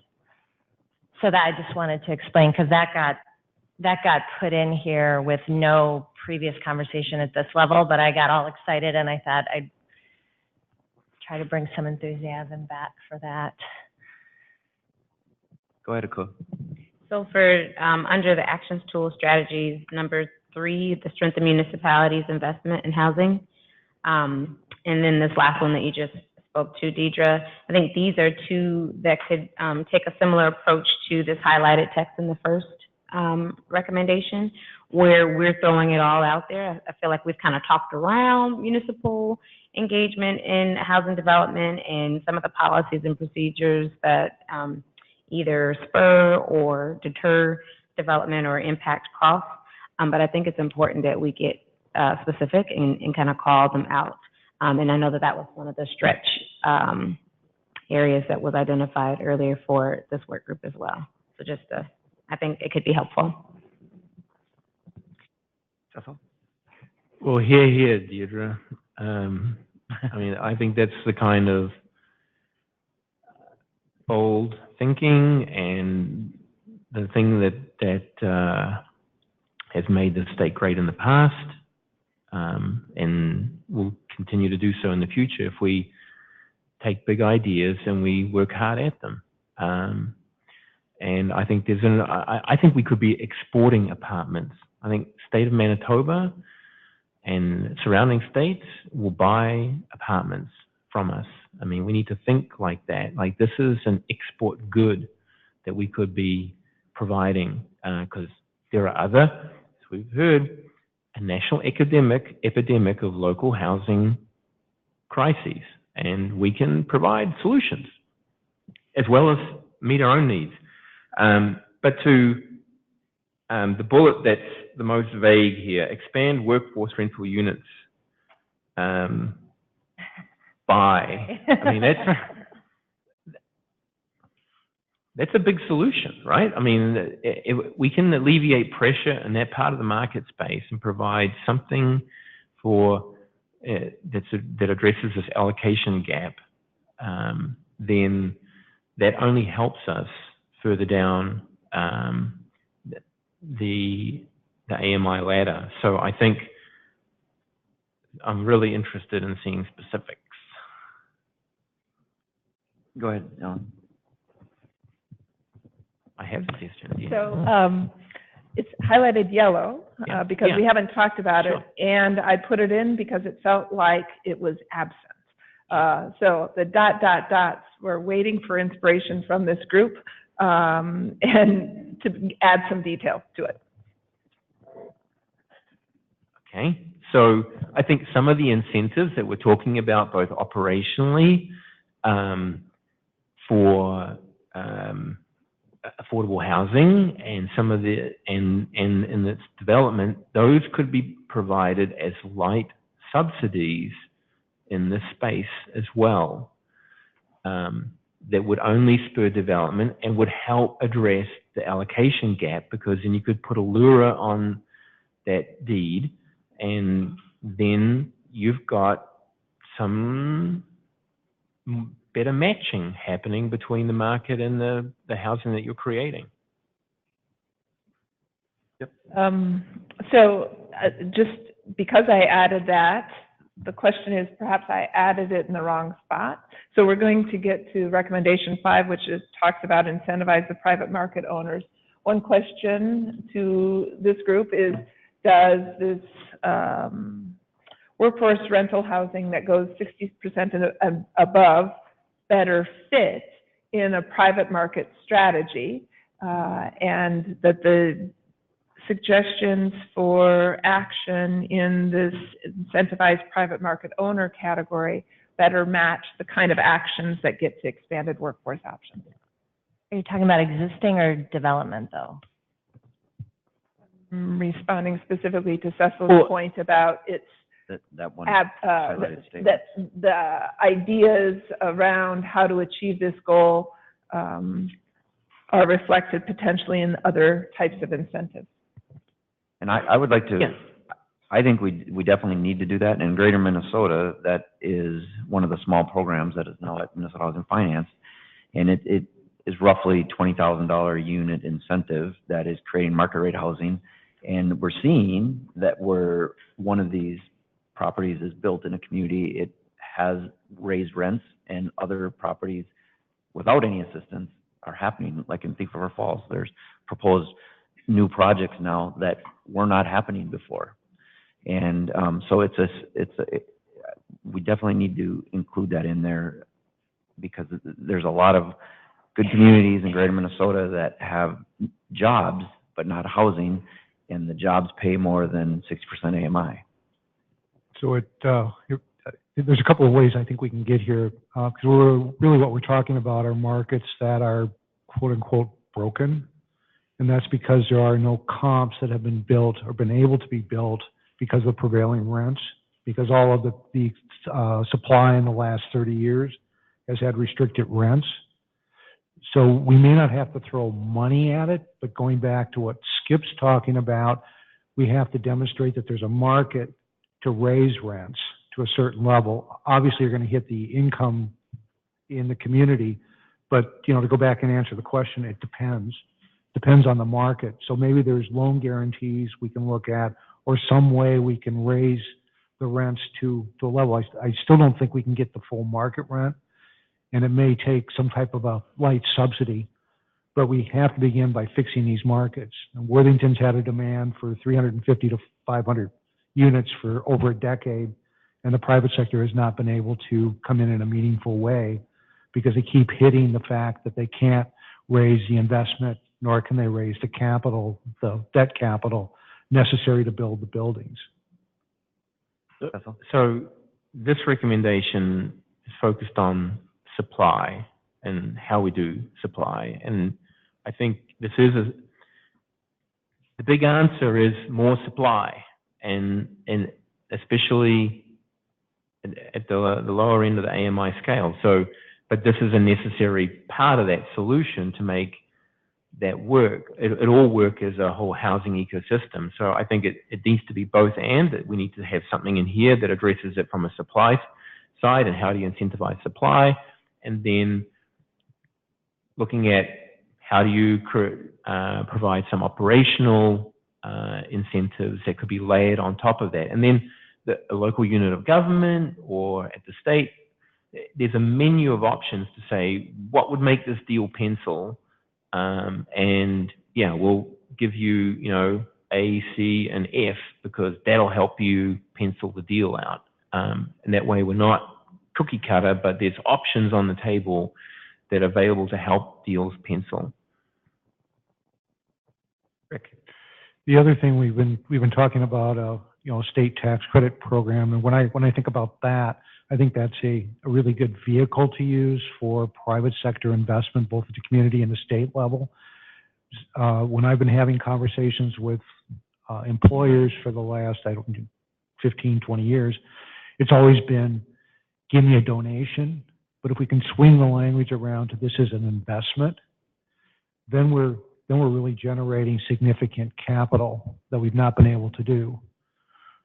So I think, thinking about how do we change that dynamic around and offer vehicles where it's an investment tool rather than a donation, even though it may be a donation with a tax benefit, but somehow change that conversation. I think we can, and that's what I see as the importance about the whole discussion about a state tax credit.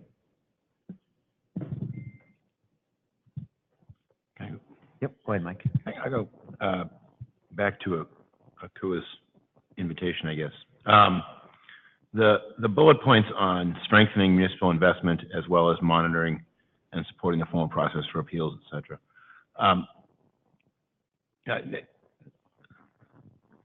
They aren't really that well fleshed out at this point. One of the things I would argue, though, is that to the extent that that we're kind of recognizing that supply is the big dog issue, that I think focus on local government contribution to municipalities is useful, but not entirely impactful.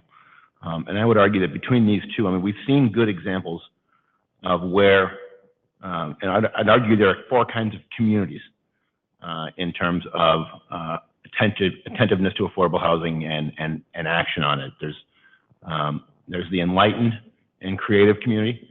We've seen the work of those communities taking on and developing their own affordable housing plans and being creative within that. I think these recommendations should encourage that and recognize that and ask what kinds of authorizations might those enlightened and creative communities want to have at their disposal to continue to be creative in solving the problem. There's the enlightened but not creative community that benefits from the enlightened and creative community because they're willing to adopt the practices that they just haven't gotten around to trying to figure out what they are yet. And I would argue those two enlightened communities really make up the majority of communities at the local level. But no matter how creative you get them, the overall impact of what they do is going to be minimal in terms of the market forces that they compete with and making an impact on actual production in their community. Now, the second piece on the appeals and reversing local is from the unenlightened and uncreative community, which I think is in the minority, and the unenlightened and creative community, which is very creative about how it turns down affordable housing. It's gotten very good at it. But I would argue those two categories of communities really are in the minority. And that while we need to have that backstop there, we have to make sure to flush out what that backstop looks like, because we can't take away the concept of local control. And so, you know, I'd argue that we should flush these things out a little more, but really focus on how do we define what at the local level is working and creative and can work, and can serve the majority of enlightened communities. And you have the backstop there for what I would argue is a small minority of unenlightened and creative communities. But then we contextualize that within the fact that at the local level, really the contribution is not going to be the biggest bang for the buck, no matter what you do and what you empower or authorize. No, very, very good point. It's important, and it leverages other dollars to get other resources, but it is a smaller piece of the puzzle. It is. Right. I got a clarification. So we're going to leave your innovation center of the world here on housing. I mean, that you kind of slid in there. And then, and I think it's, you're out of batteries. Hey, there's a reason. Yeah, you turn And I this think off. I think it's a great idea. And then I'm going to tell you the graphic that I have in my mind. I'm thinking container ships. So all these container ships are coming in here and dropping off products, and then when they leave, they're you know, because that's how modular homes are built. You know, And they all say union made. Oh, yeah. Right in your fantasy land. I mean, I just think that's a worthy thing to chat about. You know, I thought the graphic was really great, though, those container ships. Oh, Harry, I just want to add one thing. So we've been talking a lot about modular housing and so forth. And so I called the president of Dynamic Homes and talked to him. And because I had questions about capacity. So if we have all these great ideas of building more modular multifamily housing, and he said, well, for us to keep our single family homes, we could probably do 3 a year. That would be 3 total motels or apartment buildings, the one company. Right. So there, you know, based on, and I don't know how many companies, I know there's Hallmark up in Red Lake and there's some others, but my guess is you combine them all together, they could do 10 projects a year. I mean, there's no mass production that can come out of what currently exists. So it's a much bigger situation, as Deidre says, is to be getting more creative and figuring out how do you do it. Is there more things that we can build off-site and bring to the site that not necessarily as manufactured where it's complete, but there's other ideas I'm sure that are out there. Okay. So So I've been told that the capacity right now with other competing markets is we can produce about 100 apartments a year in Minnesota, which does not move the dial in any way. It's a blip. But we haven't developed the infrastructure or the capacity yet. But this is the opportunity because everybody else is looking at the same problem. And again, it's this who's first to market. Yeah. You know, so I look at a private sector opportunity and say, are we going to be first to market? Because if we're first to market, then they're not going to do it in Iowa. They're not going to do it in Illinois or Wisconsin. They'll do it in Minnesota, and people will buy from us, and we'll supply our own need. But it is a massive investment. It's going to be private and public, probably that's necessary to get it off the ground. But I think there are private investors who are looking very seriously at this opportunity right now. I mean, I know I am, just because I'm in the market space. And it's like, this is the future. And I'm not going to be part of an antiquated industry. I want to be part of the future industry. But I just want to be clear, it's not just necessarily about modular construction. It wouldn't have to be. I'm thinking, you know, if we said Minnesota is going to be the place for housing innovation, and we are going to be the incubator for entrepreneurs who want to be active in this space, and it's going to be whole unit construction, and it's going to be self-build technologies, and it's going to be about new building materials. I mean, there's a lot of reasons why being in the nice cold north makes it a great place for experimentation. You know, if you can make it here, you can make it anywhere kind of idea. You know, when you think about the states, and I don't know if Minnesota still does, but there are a lot of states that offer like filmmaker tax breaks, right? And it attracts a lot of investment in that way. But this would be a more durable set of businesses, right? Unlike film, where you come in, you make a film, you go away, and half the workforce that just, you know, did your props, et cetera, goes with you. This could be something that would attach more permanently to the state and would definitely help solve our own housing problem, or could, conceivably. Mary? So I want to weigh in on this one as well. Done a little bit of research on this because I'm also intrigued that I've heard enough speakers and seen enough data to say, you know, it is the time for innovation in the building industry. There are materials that have not been traditionally used in housing that are being used in other industries. And I honestly like this idea a lot.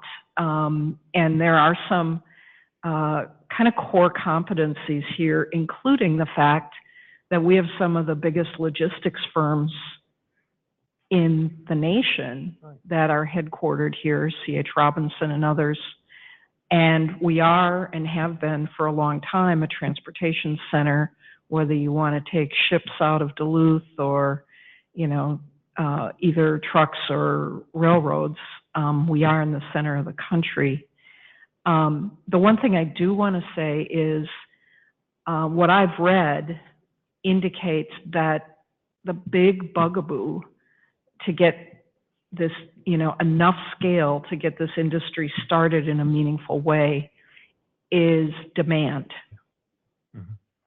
That unless you can demonstrate that you are going to have orders, and it doesn't have to just be for housing, it can be housing and hotels and other similar kinds of construction that are somewhat residential in nature, assisted living, student housing, et cetera, that once you build a facility that goes to scale for off-site construction, you really need to have a predictability of demand in order to justify that upfront capital investment. Because you can't do it in these little, you can't get to that scale in these little facilities.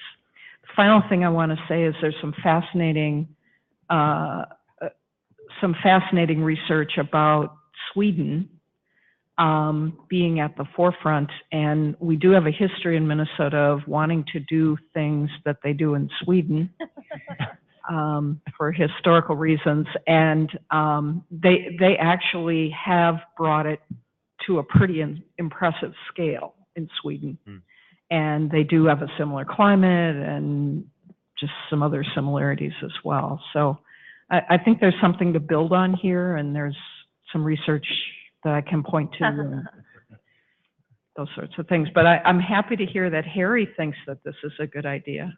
If I could, so, I mean, we tried this in 2003. We had a bunch of groups together with private size, and that's why we failed. Well, we failed for a lot of reasons, but that was one of them. It was the supply side of deal flow. You know, we probably should have built a pole barn rather than a, 100,000 square foot building with 25 4-foot walls. I mean, our overhead was just crazy, but I mean, a wonderful idea, but it was our ability to ship it out. And talking about the Swedes, so I had Anders Rediker, who was, here for a long, long time. He's now moved over there. And we were having this conversation last week about, I mean, this is how things are done over there, just because of the size of the country. But I mean, it's scale. It really is. And maybe because you're creating the automotive industry, manufacturing housing. Right. And it really, I mean, it's massive buildings, and it's both human labor, but supplemented by robots and technological assembly of parts that is really the next chapter in how construction gets done. And it is a massive capital intensive kind of endeavor. And it's based on standardization. I mean, we've done 4. They've all been one-offs, and they've been really, really difficult. So I agree with everything that's been said. We better go to number 5. No, we're on number 4. We're going to skip over. Number 4 is really important, and that is expand rental assistance programs and maximize federal resources to meet the needs of Minnesota's lowest income and most vulnerable renters. So going back to John's presentation and this conversation that we had just briefly earlier in our session, the importance of rental assistance to guide this work. That's the genesis of this recommendation. We haven't talked about it much. So I wanted to get some reaction to that, including a very specific highlighted point that includes a recommendation to create new or expanded renter assistance programs specifically.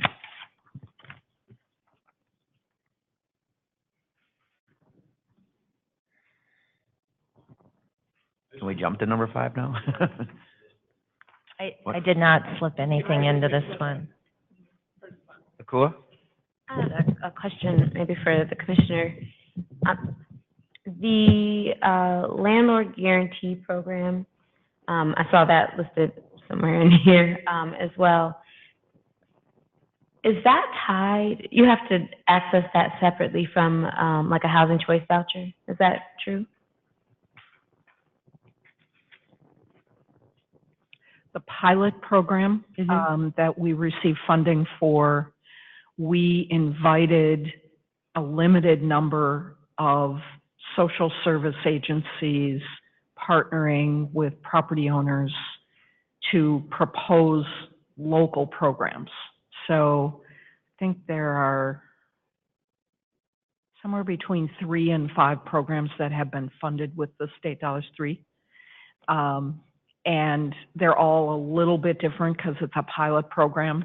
And we ended up having to come to the table because the language in the legislation allowed us only to basically put money in a cash account that can be paid out if landlords experience actual losses. And we ended up also providing dollars from our earnings for housing navigators, because in research that we've done, we found that issues had to do with basically getting the tenants kind of in the door and to get landlords who were willing to believe that they should take the risk. You know, it was helpful to have that money in case there was a loss, but that was only one of 2 or 3 important parts to the equation. We did hear when we were in Crookston that they have a locally funded landlord risk mitigation fund that has been very helpful to them. Thank you. So I asked because I wonder if there isn't, as we're thinking about potential new rental assistance programs or doubling down on rental assistance, you know, some way to marry the 3 so that, you know, there's less navigation necessary, or there's a central point for navigation. So if you have a housing choice voucher, you're automatically eligible or participating in this landlord risk mitigation fund. It makes me think about when I was on the Equity Advisory Committee for the Met Council, and we had the Housing Redevelopment Authority come in, and they said that less than 70% of those families who actually receive a housing choice voucher are able to be placed because landlords aren't willing to accept them. If we were to couple them, for instance, what would that do to the acceptance rate? One of the interesting things in Crookston that was said, it was Tri-Valley who had done it, and they used their own money, $25,000, and they've done it for a year, but they paired it with case management. So there was some external help with the residents and checking up on them so that there wasn't the damage. And they have not actually lost $1 in the first year of operation, which was great. But it's working quite well for them. And it was primarily for people coming out of incarceration is what they were earmarking it for. So there's, when you're defining rental assistance programs in this recommendation, that's monetary rental assistance that you're talking about, because I do agree, and I see it further on, that these insurance mechanisms are really low-hanging fruit. All you've got is an administrative cost until you have a payout. And if you're doing everything well at the front end, like Crookston's experience, there might not be any payouts at all necessary, rather than saying, we'll refund you and there's no services that accompany it or anything like that. And then the owner views it as another piece of bureaucracy to work through, and another disincentive for participation, because even if things go wrong, I'm going to still have a headache of working with whatever agency is administering the funds. So in this circumstance, this recommendation, you're talking primarily about direct support to the renter. And if that's the case, are we seeing this aligning with, you know, this greater ecosystem that we're building? Because clearly the second recommendation is we want that dedicated source of funding, so the deal flow is there, and then if we can organize some other things in this ecosystem so that we're getting that down to a more affordable level of production, then the rental assistance for a 30%, per person at 30% AMI is a much lighter load, which may get other units of government more interested to say, we can actually spread out our resources much more fully. And I think that equation needs to be spelled out to local units of government to say, with these rental assistance programs, that it can be light and you can actually serve your most needful residents, which is, you know, we all understand that's where we're the deepest crisis is right now. And I think because 30% rental assistance program in the current market is very expensive, and that just scares people away. So I don't know whether there's a way of framing that to say, in the context of all the other things here, there might be some light lighter rental assistance that could really help serve your most needed residents. We're past our time, and we should probably hit these other ones a little briefly. And then Ellen, I was wondering, knowing that we really only have one more meeting, and how are you envisioning all of us to give you feedback? Because we don't have the time to do this, a lot, and we need to come to a conclusion. Have you thought of a means of just email comments back, or what are you thinking? I'm absolutely comfortable with email comments back, and I'm still formulating my next steps based on this conversation. I've heard really good comments about where we should be emphasizing our work more deliberately, or our recommendations more deliberately, and maybe other places where it is better to be more vague. So I have to process it a little bit more. Mary. Yeah, and I'd like to add that across the 3 work groups, everybody's at the same point in their recommendations, but the form of the recommendations has quite a bit of variation, and that's one of the things that after this week's meetings and these conversations we have to dig into too, is how do those start to have a little bit more similarity in form, and so you might see shifts or questions related to that as well. Cool. So, because this is a selfish recommendation, because I'm very excited about the previous highlighted items, and there was so much really positive energy around it. Something that I observed in the first work group this morning was that they assigned some of those that need to be a little more fleshed out to a couple of people, and then they presented at the next one the recommendation. So I'm offering that up as a suggestion. I also made notes about who might work on what, but that's just my own thinking. The other piece is, as you all are providing feedback on the recommendations, if there's something that doesn't sit well with you, I think that'll be important to share as well, because we'll want to make sure that whatever gets advanced from each work group to the full task force there's consensus around it, so that it's a little easier process for us as a full task force to arrive at consensus. So just want to throw that out. Okay. Ellen? So the last substantive point, and I'll just briefly highlight on this. We've talked about it in a couple of different ways already. The item number 5 is incentivize private market owners to maintain, expand, or make rental units available to those in most need. This is the naturally occurring affordable housing without significant increases in rent, using targeted support from local and state government and private market.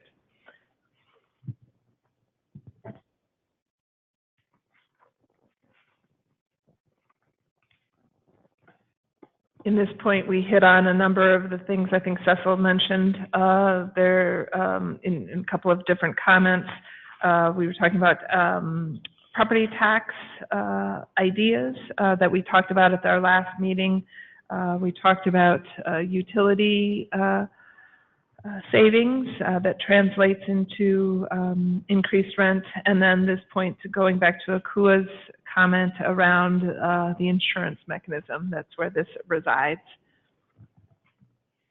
It also includes some investment potentially, again in highlighted section, around rental rehab type programs that exist both in a variety of communities throughout the state, and whether or not that might be a helpful tool to ensure long-term affordability as well.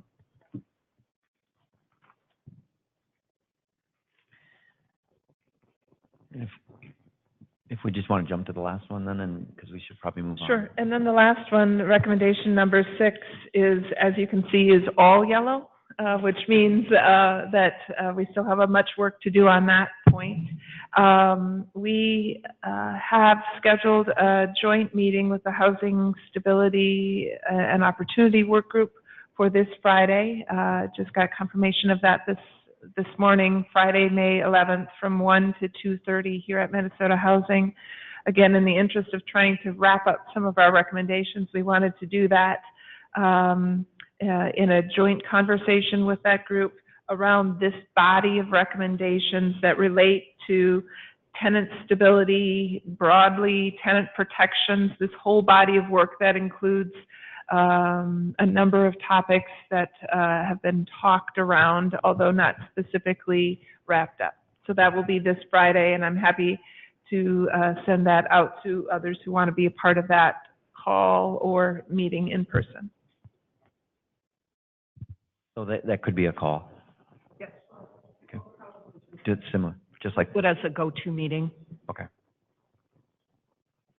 And on this one, separate tenant protections during sales. I think one of the forums I was in, or maybe two of them, screening and applications, especially application fees and repetitive application fees, which I think would be part of this and kind of part of or of the kind of focus on, for lack of better terms, renters' rights, kinds of things. Okay. Agreed. Mm-hmm. Thank you. I think the preparation going in, since it's only an hour and a half, and I know they've been doing a lot of work that would intersect with ours, I think preparation for that is really important. So I don't know how we can make sure both sides are best prepared, but I could help you think about that if it'd be helpful.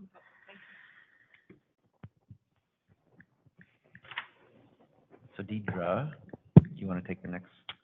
Sure. All right, so first I think we'll take a look at the survey highlights. And I don't have that sheet, sorry. That's fine. Here too. I can't see that.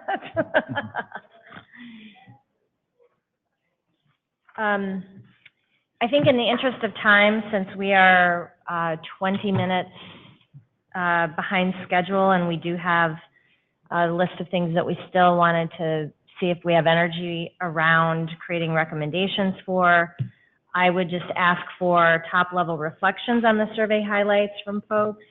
And go ahead. So my intention in including it in the packet was not to spend any time on it, but rather remind ourselves that these were the comments that we heard from.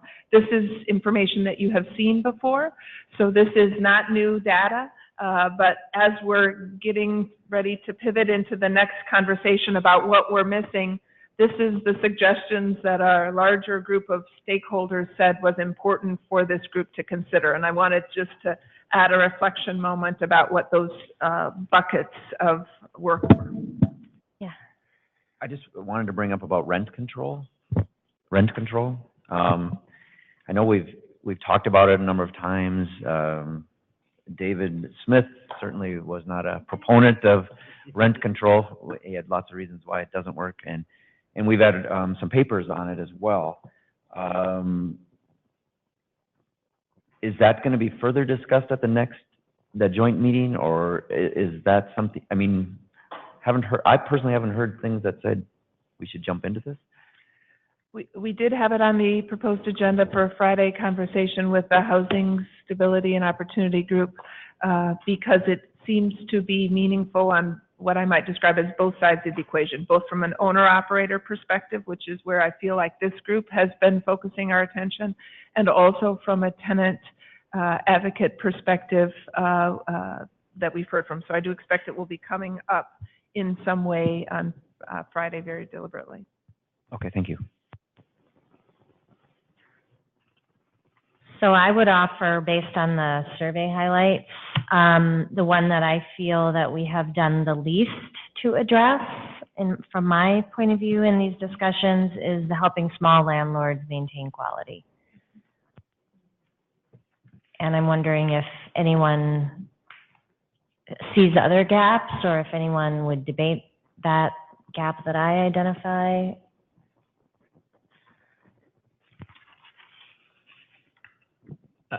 If I can add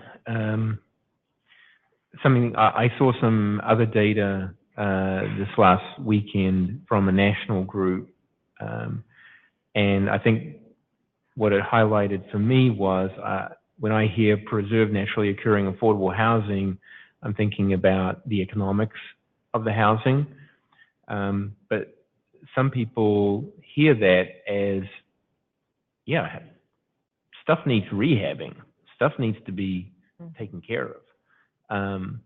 And so whether it's small, so when I see both those, the big blue circle for 44% and the 27%, looking at it through that lens, then there could be a lot of people thinking we need to do a lot of effort of maintaining our housing stock.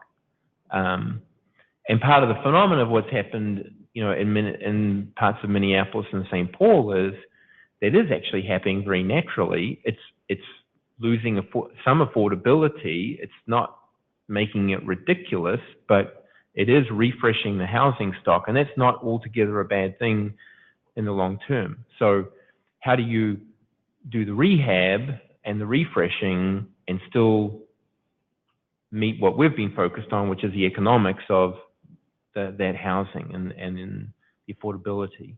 So I think that's a big, because the research that I saw was showing that both government leaders and focus groups that they were interviewing, and this was primarily centered on the East Coast, were saying very similar things about the preservation of housing and rehabilitation of housing and maintenance of that housing is a core issue. Do you have a recommendation that I'm wondering whether we're falling on, we've got some stuff in here about rehabilitation funds and things like that, but it's not nearly as emphasized as some other things. Yeah. And talking to an elected leader the other day, their focus was on preserving housing. That's the cheapest housing I have available right now, is the one that's standing. And that's what we need to take care of, because it's very expensive to build new, but if I can extend the useful life of the existing housing and help folks stay in place, then that's really, really important. So I'm wondering whether we haven't given enough attention to that quite yet. I think it's fair to say that what we have thus far focuses on rehab in conjunction with delivering affordability, right? So it's more about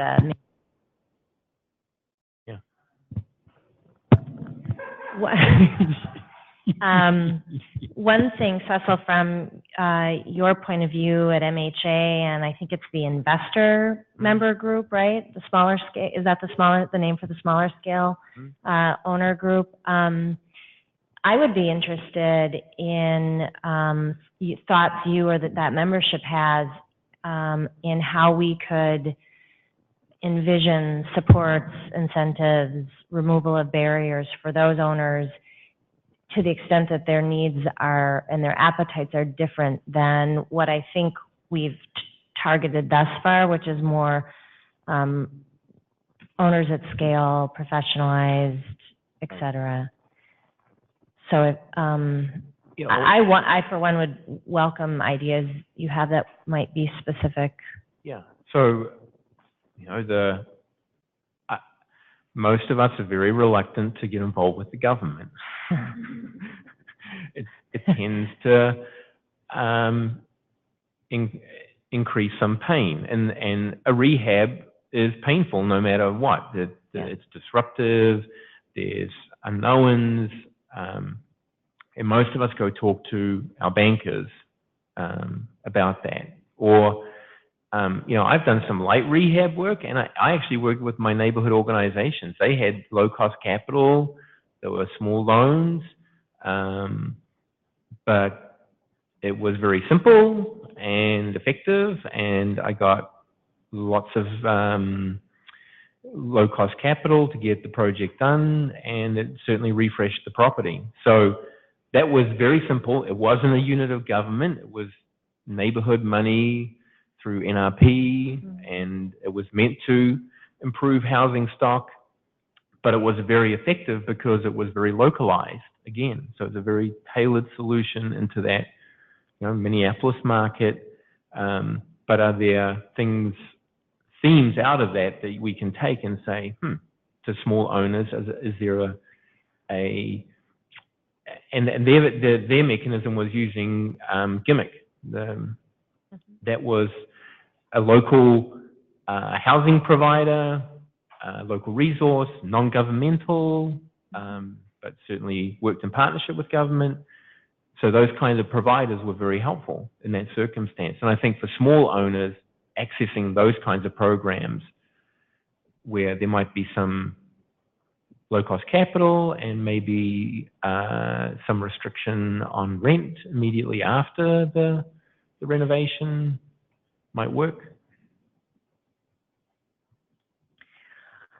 So we can add that to the list that we're now 25 minutes behind schedule to discuss, and that's the discussion of ideas not yet thoroughly vetted. So I would add, whoa, now it's working. So we're adding rent control to that, which we've heard we'll address on Friday. We're hearing a subset of ideas that might be tailored to small landlords focused on property condition. Is that a fair way to characterize it? And then I would add one that I keep bringing up, and apparently I'll just continue to do that. And maybe this is a good one for us to talk about on Friday. The intersection of resident need for supports beyond housing, a funding stream for services, and a recognition of that built into property budget / financing. I've mentioned before, Fannie Mae has this new program, which I don't think is going to work particularly well here, sadly. And I was just with Bob Simpson on Thursday talking about this. He wants to prove me wrong, but I just don't think it's going to quite work for us. But I think the concept of having certified service providers be able to finance into their properties a flow of funds that, pays for those services is something that I'd like to keep bringing up until this whole thing's over. Hopefully the Housing Stability Group is working on that too. No? Not yet, but I'm talking to them about it too. So we have now a list of, that would make, let's see, 5, 6, 7, 8 subjects. Akua. Would you include those things that are highlighted in the recommendations? We have plenty of points beyond these that, yes, need much more further development. I think, though, is it fair to say, my mind says that anything that's in this recommendation document is something that we've already said we have enough interest in that we want to refine and develop to a level of that we understand and we can reach consensus around. And I would characterize this list as being things that have been either more controversial among us, where we thought, oh, well, we don't think there is a consensus to be found there, or if there is, it's going to take a lot more work and time than we have, or just ideas that, for whatever reason, we felt weren't as high a priority. I think that's the distinction. There is some overlap. And, okay. For example, in the draft recommendations, there's a very substantive section, recommendation on rental subsidy, and listed on the agenda, including a brief, was some specific ways that other jurisdictions are tackling the provision of rental subsidy in addition to the federal. So I included it because we had some very specific ideas that the intern team pulled together that we might look to steal. So it's the property tax incentives and the rental subsidies and the TIF as well? That would be kind of considered already part of recommendations and fodder for more refinement? Yes, I would also potentially add the sale of public land on page 5 when we were talking about expanding affordability through other options. There was this general bucket of work recommendation around strengthening municipalities' investment in housing. And we talked about listed by point, but not in detail, increased density, TIF expansion, and ensuring publicly owned land is prioritized for affordable housing. So again, not thoroughly vetted, but these were ideas that were suggested in a variety of forums where we had a little bit more detail to throw into the mix for their discussion. And I felt like the briefs could help tailor or point us into a direction as opposed to hoping we'd find our way. Rick? Where are we at on the kind of the cost containment? I saw some proposals in here, but I understand the for sale group is also talking about that as well as far as regulation and code. I may be wrong on that, but that's what I heard. Merritt, do you have any insights on that for us? Not a lot of specifics at this point. I'd say it's more around changes that would allow different types of units and range of units, smaller units, more density, accessory, and not as much specific to code elements that impact price of a unit. Adding to Merritt's comments, the interns are also working on a brief around modular housing as a strategy for more effectively delivering single family. And so there is potentially some overlap around this concept of building technology, if you will, that would benefit both single and multi in that way. One other thing on the, another thing I think we should look at is some of the new technology around shallow foundations. There's been some work done in Wisconsin and other places. Shallow. So first of all, I want to say I missed one on the back side of this page is also the increasing density, including accessory dwelling units, et cetera. So we have a few more ideas that we haven't discussed in any detail here. And then Skip, you had something? Mine is specific to the low-income rental classification.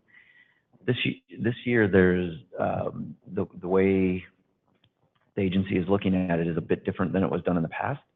And our office is finding some holes that we didn't have before. So on a tax credit project, the caretaker unit now, because typically they're not income restricted, that is not going to qualify. So that unit is going to be actually taxed at market rate, which it wasn't before.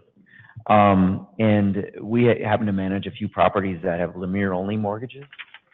Lemire-only mortgages have rent restrictions, but not income restrictions. No, they have income restrictions, but not rent restrictions. They are not going to qualify at all. And so they're going to be taxed at market rate for taxable next year. So the 20 at 50, 40 at 60 isn't.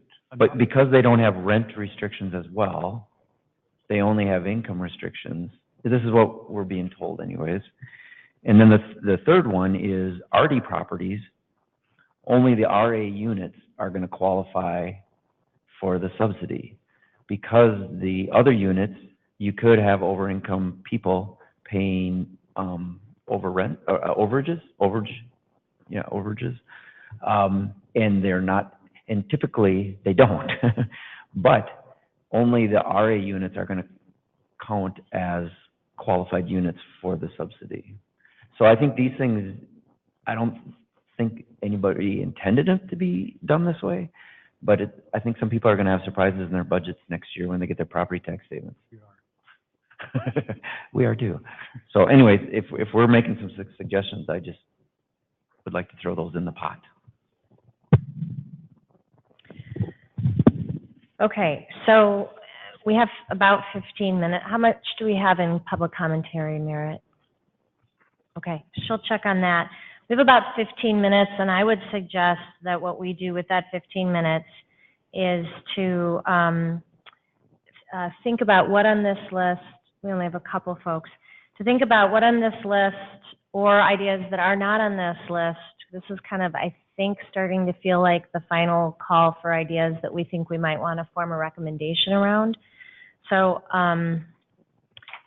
so let's first give a chance for anybody who feels like there's something that I've done this a couple times now already in this meeting, but if there's something else that you feel is important that we take up in this work group and we just really haven't gotten there yet, this is the time to say it. And I guess I'd like to just go round robin and give everybody a chance to nominate another thing that we should put some attention toward. Rick, do you want to go first? Is there anything that you feel we haven't touched on, we haven't said we're going to do more work on, it's just really hasn't been on our list? No, not with this list and where we are. Okay. I think we're fine. Jane, how about for you? Again, wow.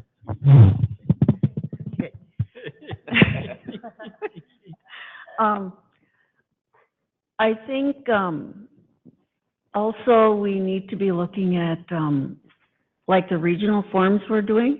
I mean, in the past, we used to do regional get-togethers. I know in Northwest Minnesota, we always did so. At that point, we were able to work together with each other, tell each other what we're doing, what worked, what didn't work, and then we would also bring in like funders and so forth and have them come in and talk to us about what's coming up, things like Skip had just said, issues that we really need to be aware of ahead of time. So, Jane, when we were talking, for instance, at least when I walked into the meeting about how the needs would be assessed and the goals would be set, being potentially done at least at a regional level. I think what you're suggesting is something that goes beyond that, that after you get that deep assessment of need that has some regional granularity to it, that there would be a set of conversations that would be ongoing in those same regional groups. Okay. Akua? Yeah, that actually came up this morning as well. Sheila mentioned, something that they were rolling out in her county and then realizing that it was done elsewhere. And so, is there an opportunity to convene or kind of create a clearinghouse for best practices toward this work? And that's what I think I hear you saying. Yep. Okay. Ellen, what did we miss from your perspective? I think if reflecting on this process, if we don't talk about rental subsidy, which is on the list, it would be a misstep. So my vote would be to make sure we hit a thorough discussion on that. Okay, but that's on our list. Yep. Nothing that isn't yet named. Okay. Skip, anything not yet named? The two proposals that MHP is working on aren't really specifically mentioned in here, and maybe that's the way we want to leave that. I don't know, the state tax credit and the homegrown fund, which I think are things that there's been a fair amount of effort to develop, to create some more permanent funding. And I don't know if we want to vet those or include them, but there's been a lot of work done on them, and I would hate not to include them. In our recommendation. In our recommendation. So I did have, and I don't know if she's still here, Ann Mavity is still here. I did have a quick conversation with Ann about that the other day, and there were some considerations around timing. And I don't know if you heard what was just said, but that's okay. When we talked the other day about whether or not specific legislative initiatives needed to be named in the document and whether the timing made sense and even whether political dynamics around the document would necessarily be favorable. So do you want, when you do come up, are you on the list already? No, we'll put you on the list. And if you would take a couple minutes to address that, that'd be great. So Deidre, when I was kind of thinking about this, I thought that once we made a recommendation, we may have some suggestions on tools. Maybe that was an assumption that I was making. Okay, so Ann will tell the group, I think what I heard her tell me the other day, and then we can talk about that some more. Okay, Mike, you're good. Cecil? I saw it in the call for big ideas. I've talked about it, but we're focused on, in terms of supply, the production and capitalization, but within that is the need for equity. And how do we grow the pool of equity for production? And one of the ideas that has been out there is the creation of either a state administered or a privately administered blind pool for creation of, maybe it's in the 60 to 80% AMI space, or even lower than that, low-cost equity sources.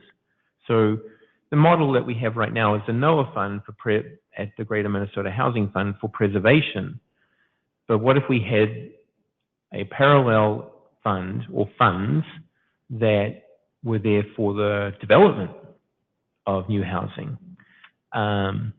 And what could be done to incentivize folks taking an even lower rate of return? And maybe there's some tax credits that can be offered if people using it as a tax strategy in Minnesota. Then that kind of equity mechanism gets you the capital that all of the capital markets are going to look for, to say, well, where's your skin in the game? And you've got it from that pool. So the bankers are looking for us to come with the capital, but that capital is necessary to get the production going. And if we can have a cheaper source of equity, then that only helps the deals pencil more easily and gets them done. I'm just curious, what would you consider a cheaper source of equity? Like, what is it priced at? Well, I think depending on the tax crediting, you could go as low as 5%. You know, because if it's going to be even considered institutional grade new production, then you might get some philanthropic capital or other capital in the private market that would take that lower rate of equity return, as well as some layered tax credits. And if it was, you know, taxable, then I think you'd go as low as that. I mean, there's a lot of equity out there looking for safe havens, and right now the bond and equity markets are less stable, and these kinds of alternatives are attractive. Okay, so we have some things that are on this list that are part and parcel of existing recommendation language that needs to be sharpened, clarified, et cetera.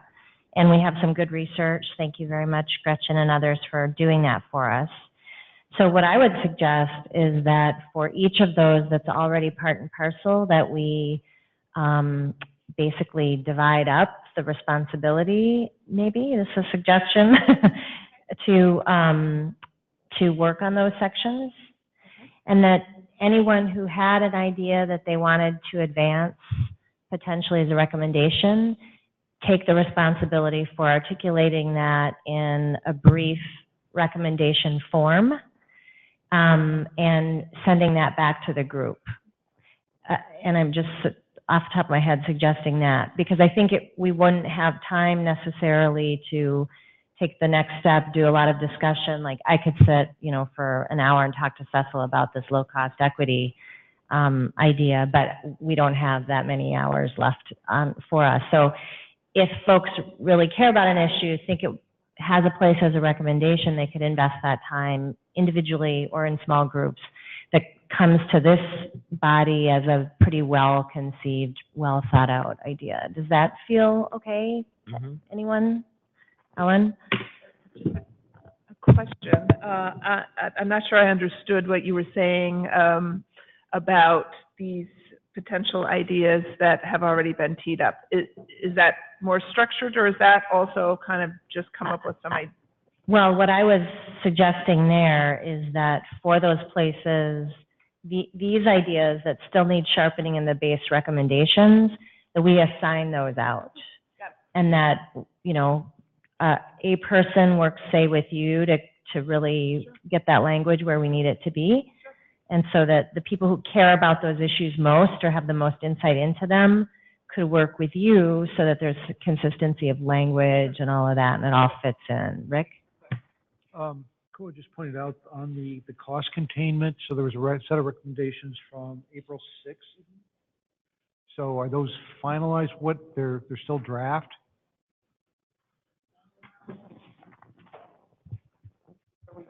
It was under the operating.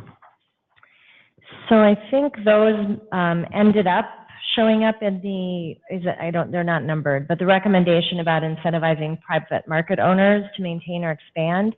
However, we had this debate about the fact that some of the things that show up in that section actually also would potentially spur new production as well. Ellen, do you want to talk about that? That is correct. And so under the expand affordability, kind of recommendation number 3, I added a paragraph that said, additionally, ongoing operating costs could strain affordability long-term, and it should be noted that strategies to better contain operating costs are delineated in the incentivized private market owners recommendation. This idea that it helps both privately financed as well as publicly financed system. Thank you. Might not get to the level of specificity, but when I kind of put it in recommendation format, some might have gotten lost. So essentially, these were incorporated into the body of this work? Yeah, that's the idea. Okay. Yeah. I just wanted to make sure you weren't duplicating efforts because it had already been done. That's where my thinking landed. If that is not accurate and matching the thinking of the group, let me know that too. Nice, just note, point of process, our next task force meeting is going to be May 29th. And so at that time, the task force will be talking about recommendations coming out of the work group. So I know all of the work groups are going to keep refining recommendations based on this week's meetings, and just to make sure you're kind of on the same page around what kind of that final checkoff process will be before that task force meeting around what set of language you want to put in front of the task force. So not that you have to decide it now, but that'll just be figuring out what that sort of agreement point is. This is what they see that day. Okay, so, yes. Could I just add a thought to that as well? And we talked a bit about this at the co-chairs meeting on Friday.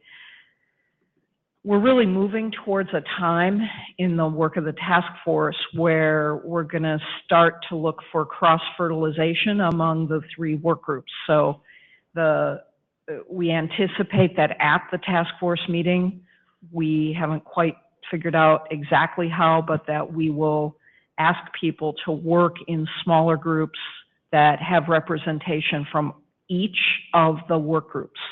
So the time will start where they'll be you'll be looking at recommendations from the homeownership group, and they'll be looking, so there's going to be beginning to be a blurring of the lines from the work groups to become the recommendations of the entire task force. So we anticipate that everybody will come in with fleshed out recommendations similar to what you've done here, but in one more refinement, and that the task force meeting will then give some cross-cultural feedback on the recommendations that are coming out of each of the groups. And that will happen at the task force meetings or outside of them? That is anticipated to happen at the task force meeting. Okay. At the joint. Yeah. Okay. All right. So it sounds like people are generally comfortable with this idea that any idea you advanced today, if you really care about it, sketch it in language that's largely ready to be dropped into this document, and that we'd have to do a review and kind of tacit approval of presentation of that to the full group on the 29th via email, right? I'm just looking around. Okay.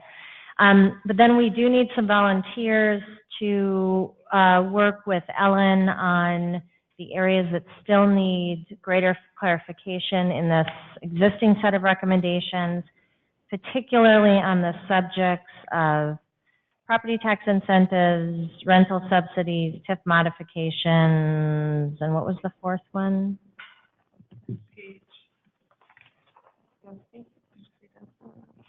Oh, and that's already in there. Okay, so do we have anyone who's interested in any of those subjects that would help work with Ellen on those? I'll work on property tax incentives and Okay. equity funding. I can do a little bit on, just some thoughts on property tax incentives and, TIF modifications. Okay. All right. Won't be the lion's share of the work though by any stretch. And I can help Ellen on the rental subsidy stuff if you need. And anybody on increased density, ADUs, et cetera? On what? Rick? Okay. No, what's the subject? Oh, sorry. Okay, good. You got it. The subject that you didn't hear me say, Right. you've just been assigned to. Increases in density, including ADUs and mixed use. Sure. I'd look at that too if it's helpful. Okay. All right. I think we want to move to public comment. And actually, if Deirdre, yes, sorry. I don't want to call out an absent member, but Harry left and Harry gets to miss out. He's done that more than once. I appreciate that. We actually have a number of members who I think have great things to add to this discussion that haven't been present, which is a loss for all of us. So we can, I think, reach out to Harry and see if he has anything specific he'd like to help out with. But I think at this point it has to be coalition of the willing style. Okay, I'm going to ask if we could have Ann Mavity come first, since we had a couple of specific questions for her.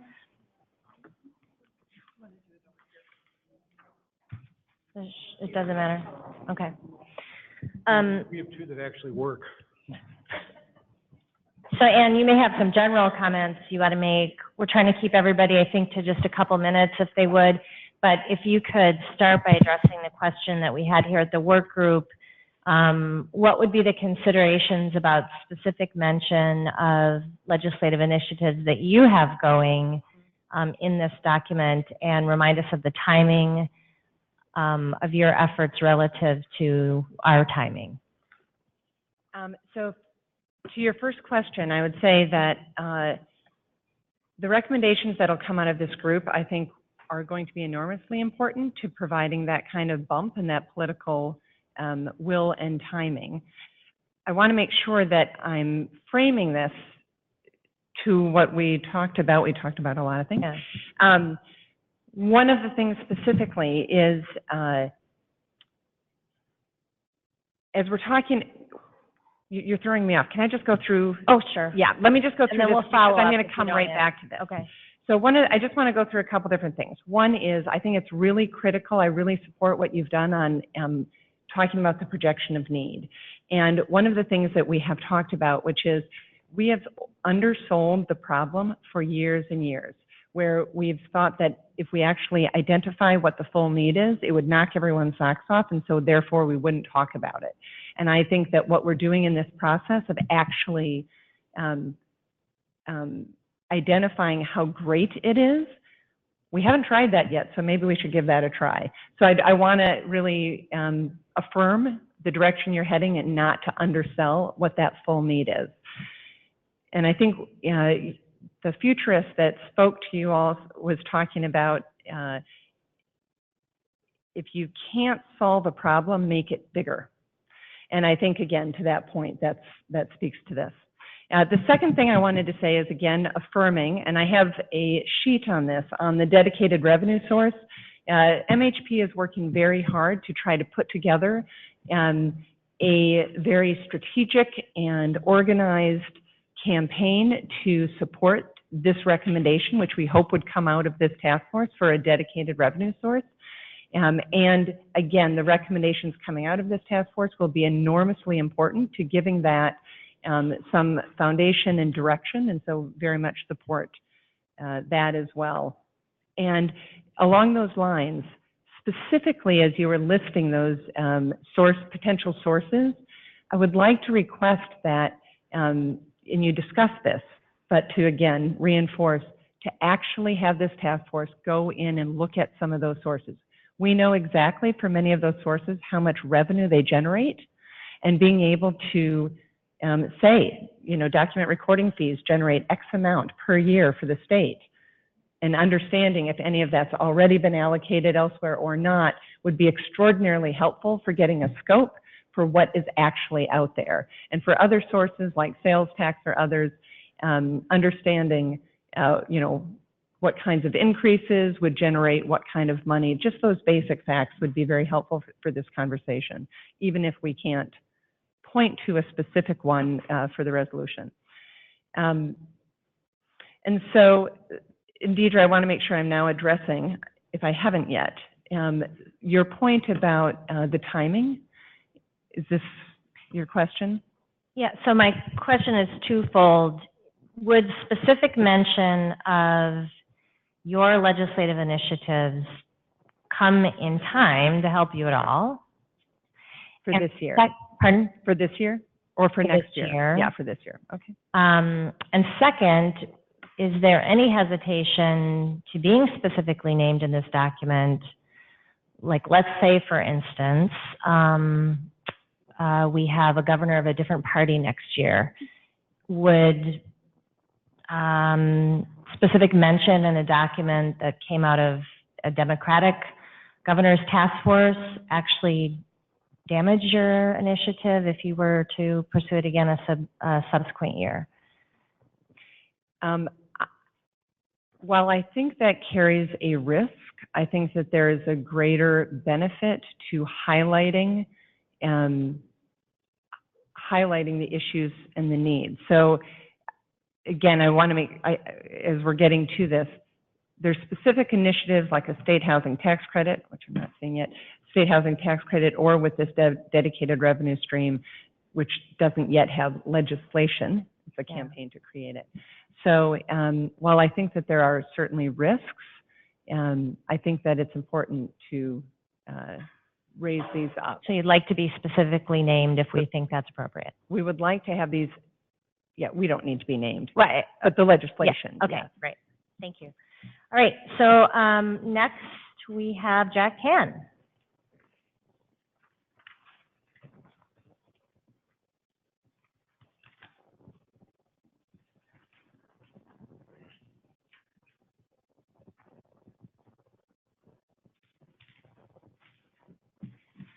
So Jack, welcome. 5 quick points.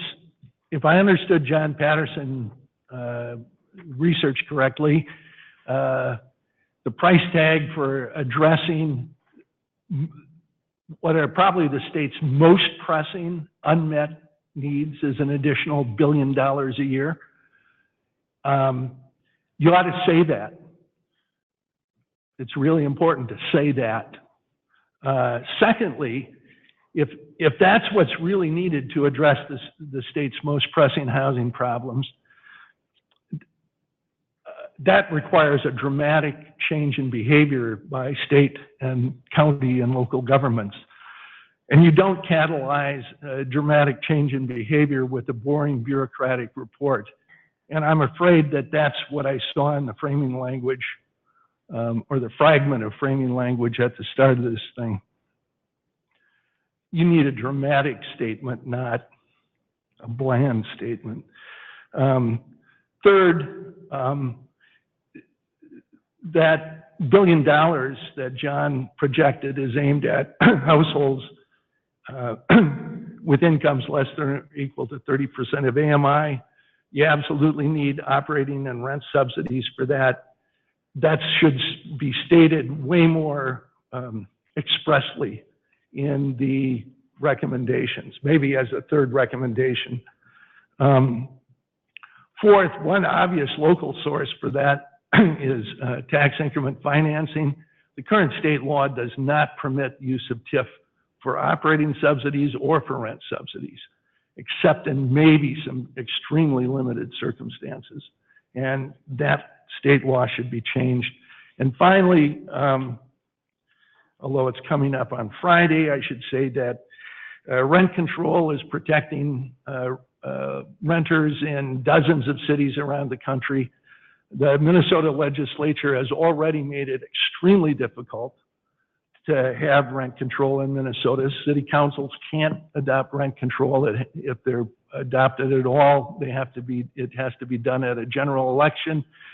Representative Garofalo has legislation that's moving through the legislature in his committee to eliminate even that potential. And the task force ought to take the position that that's something that shouldn't be taken off the table prematurely, as Garofalo intends. Thanks. Any questions for Jack? Thanks, Jack. All right, Charlie Vanderarty.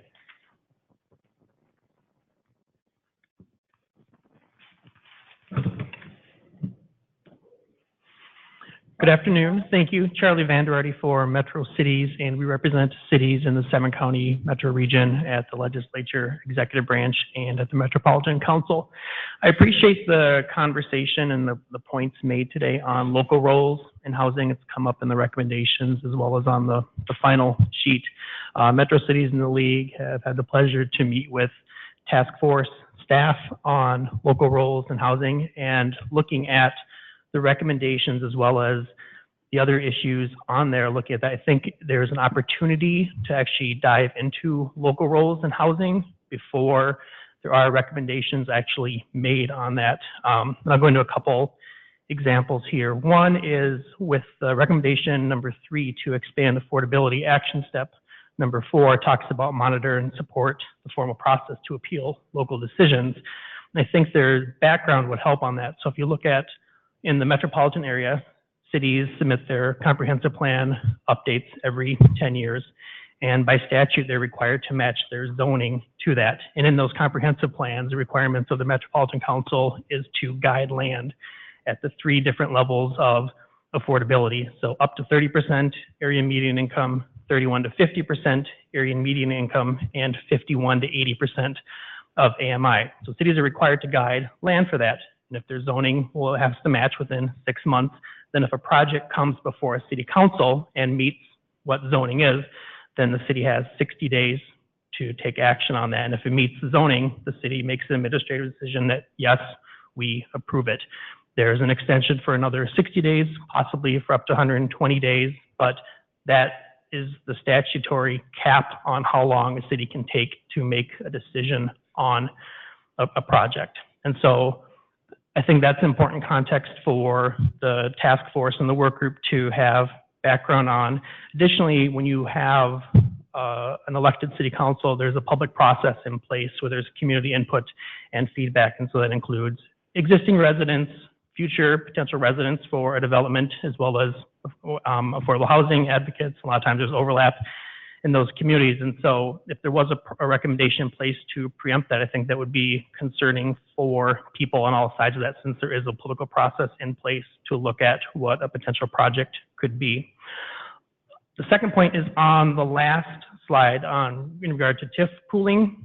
So you know there have been efforts in place on that to change that law, so there's additional clarification. So Metro Cities, the League of Minnesota Cities, which represents all 853 cities across the state, as well as the City of Minneapolis Office of State Auditor, have been working to find some language that we can bring forward in 2019 to provide some clarification for basically city attorneys and cities to feel comfortable with that pooling language. We looked at it for 2018. There wasn't an appetite at the legislature for considering that, but that is something moving forward. So you have that as background, knowing that cities are looking to make changes there. So there are potential for additional TIF pooling funds for affordable housing development. Any questions for Charlie? Can I- Mike? Maybe just to offer a clarification, I thought I heard Charlie frame it that in our comp guide plan, cities zone to area median income levels, and that's not the case. We zone to and we comp guide to densities, not to specific income levels, and so it's a straight land use decision. Really, it effectively, for a city council in its land use role, affordability never factors into the equation. The opportunity for affordability is what factors into the equation in terms of the comp plan. I have a question for you, Charlie. So I have had local elected officials tell me that on occasion they would like to have the specter of another appeals body, some higher power, when they're in tough situations, when they would like to support an affordable housing project, but they know that it would be political suicide to do so. That it may be actually beneficial to them to say to their constituent, I would absolutely, love to vote your interest, but I can't, or I could, but it would just be overturned at this higher level.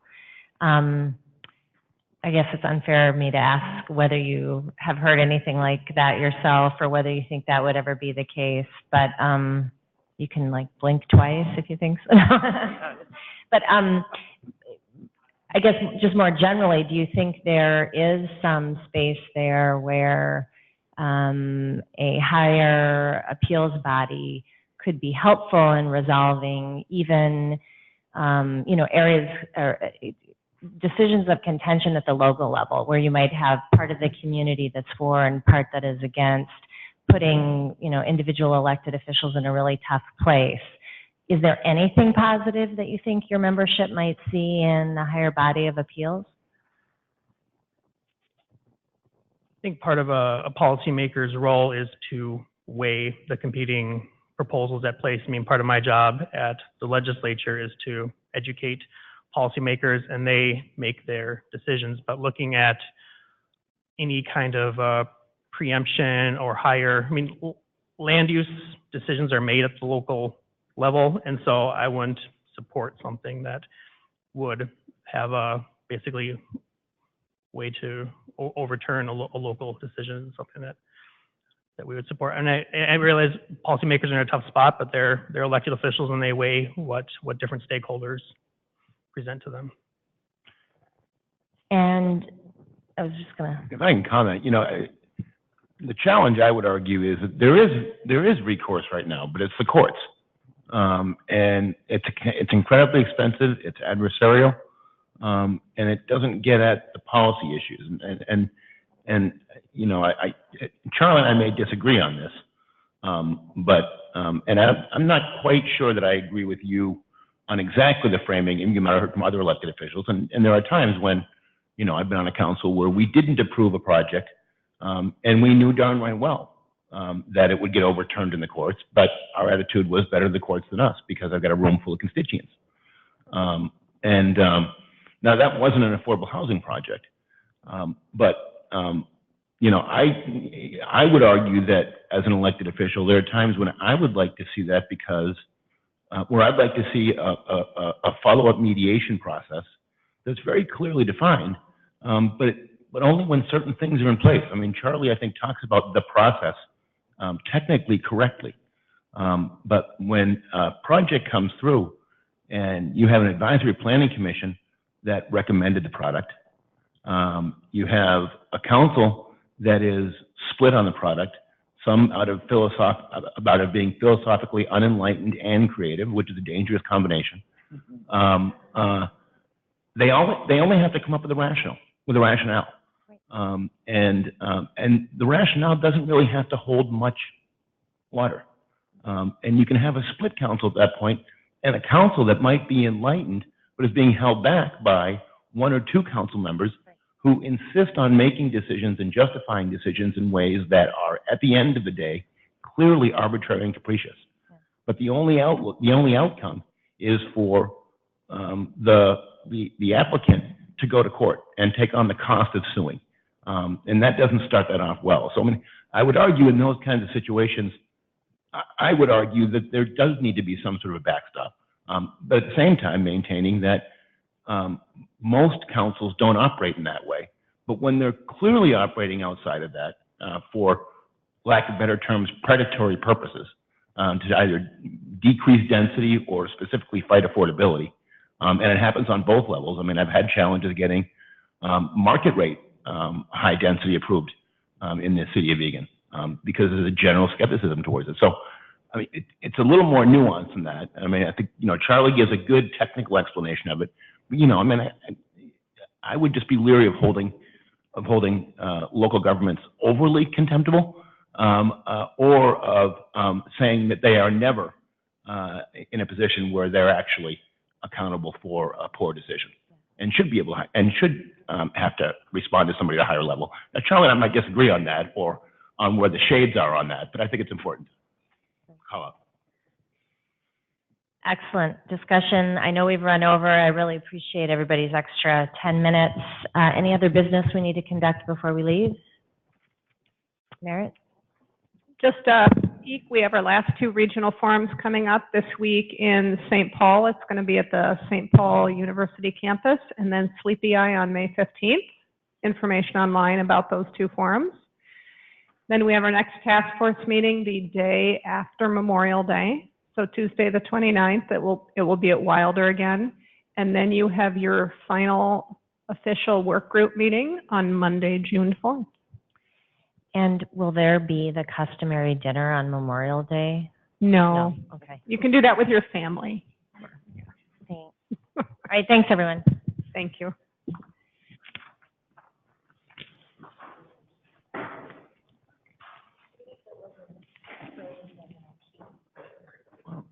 See, I thought, my thinking is, if you have